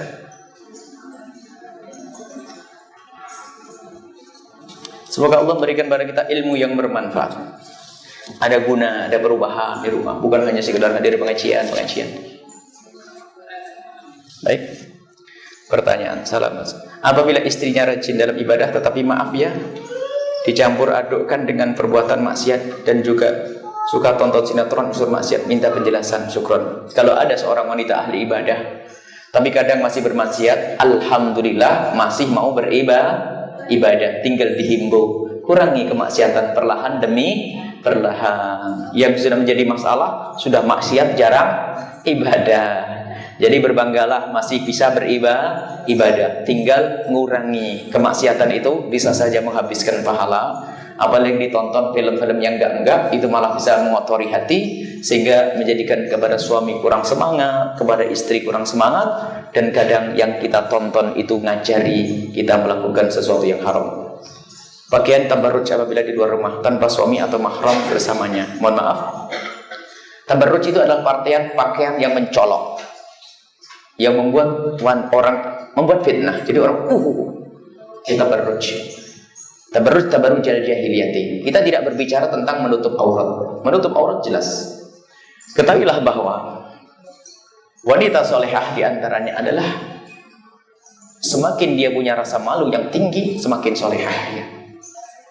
Hanya satu tok, tidak malu sama suami. Tidak boleh malu, sudah ada rasa malu kalau suaminya. Malu sama suami bingung nanti. Jadi selain pada suami, malu ditingkatkan. Malu ditingkatkan, rasa malu. Sehingga secara otomatis wanita solehah tidak senang kalau kecantikannya itu dinikmati oleh orang yang haram. Kalau berjalan disaksikan sama orang, ngapain dia melihat saya? Tapi kalau wanita hatinya kotor, tahu laki-laki ada yang melihatnya malah goyang pinggul. Wanita kotor. Tapi wanita solehah, di saat dia tahu diperhatikan oleh orang lain, laki-laki, dia merasa tidak nyaman. Seperti tradisi wanita solehah yang ada di negeri yang kita belajar dahulu. Wanita itu kalau berjalan begini, ada suara di belakangnya. Kalau tahu itu laki-laki, langsung minggir dia. Tidak pernah rela jika ada laki-laki berjalan di belakangnya. Karena kalau laki-laki berjalan di belakangnya, khawatir menyaksikan lenggak-lenggoknya. Itulah wanita solehah. Sekarang kalau tahu laki-laki di belakangnya, tambah mudah. Nah, ini dari hati. Nah, kalau sudah wanita solehah semacam ini, tidak akan muncul namanya tabarruj. Jadi tabarruj itu kenapa? Karena belum punya rasa malu. Tabarruj sehingga banyak orang berdandan untuk orang lain, giliran untuk suaminya dikasih daster robek tahun 84 tadi. Daster lama. Baju masak yang bau bawang. Baju cantiknya hanya untuk keluar. Ini adalah jadi tabarruj. Jadi kemudian tanpa mahram itu perjalanan ini ada, makanya kita bangun pelan-pelan ya. Kita kalau semuanya harus spontan, ini adalah nanti juga dibahas perlahan menanamkan rasa malu di dalam diri seorang wanita. Kalau sudah punya rasa malu, subhanallah, kecantikanmu hanya untuk suamimu. Allah. Siti Aisyah, Siti Fatimah Zahra pernah suatu ketika lihat Sayyidina Ali ditanya, Ali, siapakah wanita yang terbaik itu? Bingung para sahabat ini menjawab, yang banyak sholatnya, yang banyak ininya, banyak itunya. Belum bisa jawab. Keluarlah dari majelis. Kemudian Sayyidina Imam Ali pulang ke rumah. Siti Fatimah Zahra itu kalau kedatangan suami selalu pertanyaannya begini, apakah ilmu yang kau bawa dari Rasulullah? Bukan berapa dapat duit kamu, bukan itu. Berapa dapat dolar tak? Tapi ditanya, apakah ilmu yang kau dapat dari Rasulullah? Bercerita tentang ilmunya. Istri solehah itu kalau tanya jangan tanya duit dulu. Tanya, bang, dapat ilmu apa nih? Gajinya berapa bang? Naik belum? Nah ini bukan. Jadi apakah ilmu yang kau dapat dari Rasulullah? Akhirnya dijawab, kami dapat ilmu banyak begini. Cuman ada satu pertanyaan. Pertanyaan apa? Rasulullah bertanya, wanita yang paling baik itu seperti apa? Terus apa jawab muka Siti Aisyah? Kata Siti Fatimah, kami belum menjawab. Lalu Siti Fatimah membisiki. Wah, wajahnya berseri-seri. Aku bakal disanjung oleh Rasulullah. Besok, ayo, siapa yang bisa jawab? Sayyidina Ali. Saya Rasulullah. Siapa wanita terbaik? Wanita terbaik adalah yang tidak pernah dilihat laki-laki dan tidak pernah melihat laki-laki. Rasulullah tersenyum. Siapa yang ngajari kamu? Ayo. Bocoran. Siapa yang ngajari kamu? Ya Rasulullah, tidak ada yang mengajariku kecuali wanita termulia adalah putrimu Sayyidat Fatimah Zahra. Maksudnya tidak mau melihat laki-laki dan tidak dilihat laki-laki itu adalah matanya yang jaga, melihat wajar, bukan sampai melihat bayangin, oh kumisnya, oh hidungnya, oh gantengnya. Bukan itu kalau melihat wajar. Tapi tidak sampai derajat dipikiri. Yang kedua adalah tidak senang jika diperhatikan oleh kaum laki-laki. Merasa ini adalah milik suamiku. Ngapain kamu lihat-lihat? Kamu akan merusak privasi suamiku. Saya punya suami, saya adalah semuanya milik suamiku. Itu adalah di hati seorang yang beriman. Maka ayo belajar kita pelan semacam ini. Secara otomatis nanti tabarruj tidak akan ada. Dandan untuk orang lain tidak ada. Dandan keluar apakah tidak boleh dandan? Wanita itu berdandan untuk 3 orang. Maka para suami harus paham.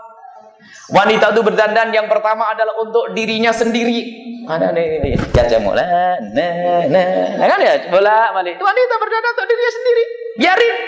Makanya kami selalu mengingatkan, hei para suami, kalau istri milih baju biar pilih sendiri, Jo. Sebab kadang-kadang suami milih kan susah. Tau-taunya waduh norak kan gitu ya. Biarpun suami nggak boleh begitu. Kalau dibelikan baju norak, baju yang bilang saja aduh abang baju ini sangat bagus, biarpun jarang dipakai. Jadi, cuman suami hendaknya serahkan, Umi pengennya apa, pilih. Karena beliau istri itu berdandan untuk diri sendiri. Yang kedua berdandan untuk suami. Yang ketiga berdandan untuk kawan. Dia pengen kelihatan cantik di antara sahabat-sahabatnya. Bukan kaum laki-laki, laki tidak masuk di sini, wanita solehah. Jadi ibu boleh berdandan cantik untuk suami, untuk diri, untuk ketemu sahabat semacam ini ya. Itu saya yang perlu kita tanamkan. Kalau orang paham ini, tabarruj tidak akan ada. Dan otomatis kecantikan ibu hanya untuk siapa? Untuk suami. Sudah dandan yang sepuas-puasnya nanti ya dengan suami. Itu saja. Baik, itu. Adapun masalah bepergian dan sebagainya, Islam indah. Islam mewajibkan bagi suami. Kalau punya istri, lihat. Jika pergi jauh, suami wajib nemeni. Enak bener jadi istri itu. Bukan pergi sendiri. Pergi sendiri mah capek. Lihat, beli tiket sendiri. Ke toilet, tasnya dibawa ke dalam. Ya kasihan bener tuh. Kalau sama suami kan, bang, tasnya bawain deh bang. Kan gitu ya. Masuk ke toilet enak. Mau nyebrang jalan, kata suami, biar aku jadi bemper. Tabrak dulu tak apa. Yang penting kamu selamat. Kalau sama suami mah enak. Cuman istri yang rusak kena pengaruh kafir sana, lihat keluar sendiri katanya hebat. Ya, ibu enak enggak kalau temuin sama suami dibonceng? Sini mas, sini ayo. Cuman ada perempuan yang hatinya sudah rusak. Ada kayak dikawal terus, kayak dicurigai terus. Oh bukan, kan seenak-enaknya istri itu kalau keluar didampingi oleh sama sang suami. Lihat, pengen minum bang, pengen minum deh. Ya dan tunggu sini sayang ya. Suaminya beli, capek keringetan, ngangkat tas ke kereta, ke train itu. Jadi apa? Enak. Jadi suami itu ternyata melindungi. Jadi perginya seorang istri didampingi oleh seorang suami itu untuk memuliakan seorang wanita. Bahkan keluar dekat hendaknya izin. Ada apa dengan izin? Kok repot banget? Justru izin menyelamatkan kamu. Kalau terlambat pulangnya kan dijemput, enak. Tapi kalau nggak tahu kemana istriku nih, sampai malam hilang nanti. Ya kan, jadi indah semua yang ada dalam Islam. Nanti insya Allah pahami dengan keinsyafan bahwa syariat Nabi Muhammad adalah paling bagusnya syariat. Mari kita tutup dengan doa. Bismillahirrahmanirrahim. Alhamdulillahirabbil alamin. Allahumma shalli ala sayyidina Muhammad wa ala ali sayyidina Muhammad. Allahumma arhamna wa la tu'adzibna wansurna wa la takhdhulna wa afina wa la tumridna wa akrimna wa la tuhinna ya Allah. Muliakan kami ya Allah. Di diri kami, muliakan di rumah tangga kami. Wujudkan keindahan dalam rumah tangga kami. Ya Allah, jadikan wanita-wanita kami adalah wanita yang solehah, wanita ahli surga yang Kau ridhai, dan jadikan kaum laki-laki, kaum pria kami adalah kaum pria yang bisa memuliakan wanita mereka ya Allah. Ya Allah, muliakan kami dengan wanita-wanita mulia di rumah kami, istri-istri kami, anak-anak kami ya Allah. Muliakan mereka di dunia dan muliakan di akhirat ya Allah. Jauhkan mereka dari sebab kehinaan ya Allah. Ya Allah, tanamkan di hati mereka rasa malu ya Allah. Malu karenamu ya Allah. Malu karenamu ya Allah. Dan kami mohon ya Allah, jaga kehormatan mereka, jaga kemuliaan mereka. Dan kami mohon cukupkan mata kami dengan yang halal ya Allah. Istri ya Allah, memandang istri merasa cukup tidak, sehingga kami tidak akan melihat yang lainnya. Para istri, berikan kepada mereka kecukupan dengan memandang yang halal suami mereka, sehingga mereka tidak akan melihat yang lainnya ya Allah. Cukupkan kami dengan yang halal darimu ya Allah. Dan kami mohon jauhkan kami dari yang haram, jauhkan kami dari zina, dan jauhkan kami dari mukaddimah zina ya Allah. Zina yang busuk, zina yang kotor, zina yang kau hinakan ya Allah. Dan kami mohon ya Allah, jika ada di antara kami, keluarga kami ya Allah, pasangan kami atau siapapun ya Allah, jika ada di antara mereka ya Allah yang pernah terpeleset dalam hina dan busuk ya zina, kami mohon ya Allah berikan kesadaran kepada mereka dan ampuni mereka ya Allah, dan tutup aib mereka ya Allah, dan tutup aib mereka di dunia sehingga di dunia tetap mulia, dan tutup aib mereka di akhirat ya Allah, jangan kau siksa lagi ya Allah. Ya Allah, dan tambahkan kecintaan kami kepada pasangan kami sehingga kami mudah untuk mengabdi ya Allah, sehingga kami di saat bersanding semakin hari semakin bahagia ya Allah. Jangan kau kurangi cinta kami kepada pasangan kami ya Allah. Mohon ya Allah, tambahkan kecintaan kepada pasangan kami, dan kami mohon mudahkan segala urusan kami ya Allah. Yang sempit rizki lapangkan dengan rizki yang halal penuh berkah, yang sakit sembuhkan, yang punya hutang mudahkan kami dalam bayar hutang kami, dan kami mohon ya Allah jaga anak-anak kami semua ya Allah. Keturunan kami jadikan mereka keturunan ahli surga, anak-anak ahli surga ya Allah, yang kelak bisa berbakti kepada kami orang tua mereka, dan jadikan mereka adalah anak-anak ya Allah yang senantiasa menjaga akhlak kemuliaan ya Allah. Dan kami mohon ampuni orang tua kami dan guru-guru kami semua, berikan kasih sayangmu kepada mereka semua, dan kami mohon panjangkan umur kami semua dalam ketaatan serta sihat walafiat, dan kami mohon jangan kau cabut nyawa kami kecuali sudah kau ampuni dosa kami ya Allah. Jangan sisakan sedikit pun dari dosa-dosa kami. Engkau maha tahu tentang kami ya Allah. Dosa kami ampuni ya Allah, jangan cabut nyawa kami sebelum kau ampuni dosa kami. Berikan kepada kami semua husnul khatimah ya Allah, mati dalam keadaan iman ya Allah. Berikan kepada kami husnul khatimah, mati dalam keadaan iman, dan kami mohon ya Allah, jadikan ucapan kami di akhir hayat kami kelak saat kau hendak mencabut nyawa kami, hati dan lidah kami mampu mengucapkan kalimat agung dan mulia, la ilaha illallah Muhammadur Rasulullah, la ilaha illallah Muhammadur Rasulullah, la ilaha illallah Muhammadur Rasulullah sallallahu alaihi wasallam. Rabbana atina fid dunya hasanah wa fil akhirati hasanah wa qina adzabannar. Wa sallallahu ala sayyidina Muhammadin wa ala alihi wa sahbihi wasallam. Walhamdulillahirabbil alamin. Al-Fatihah.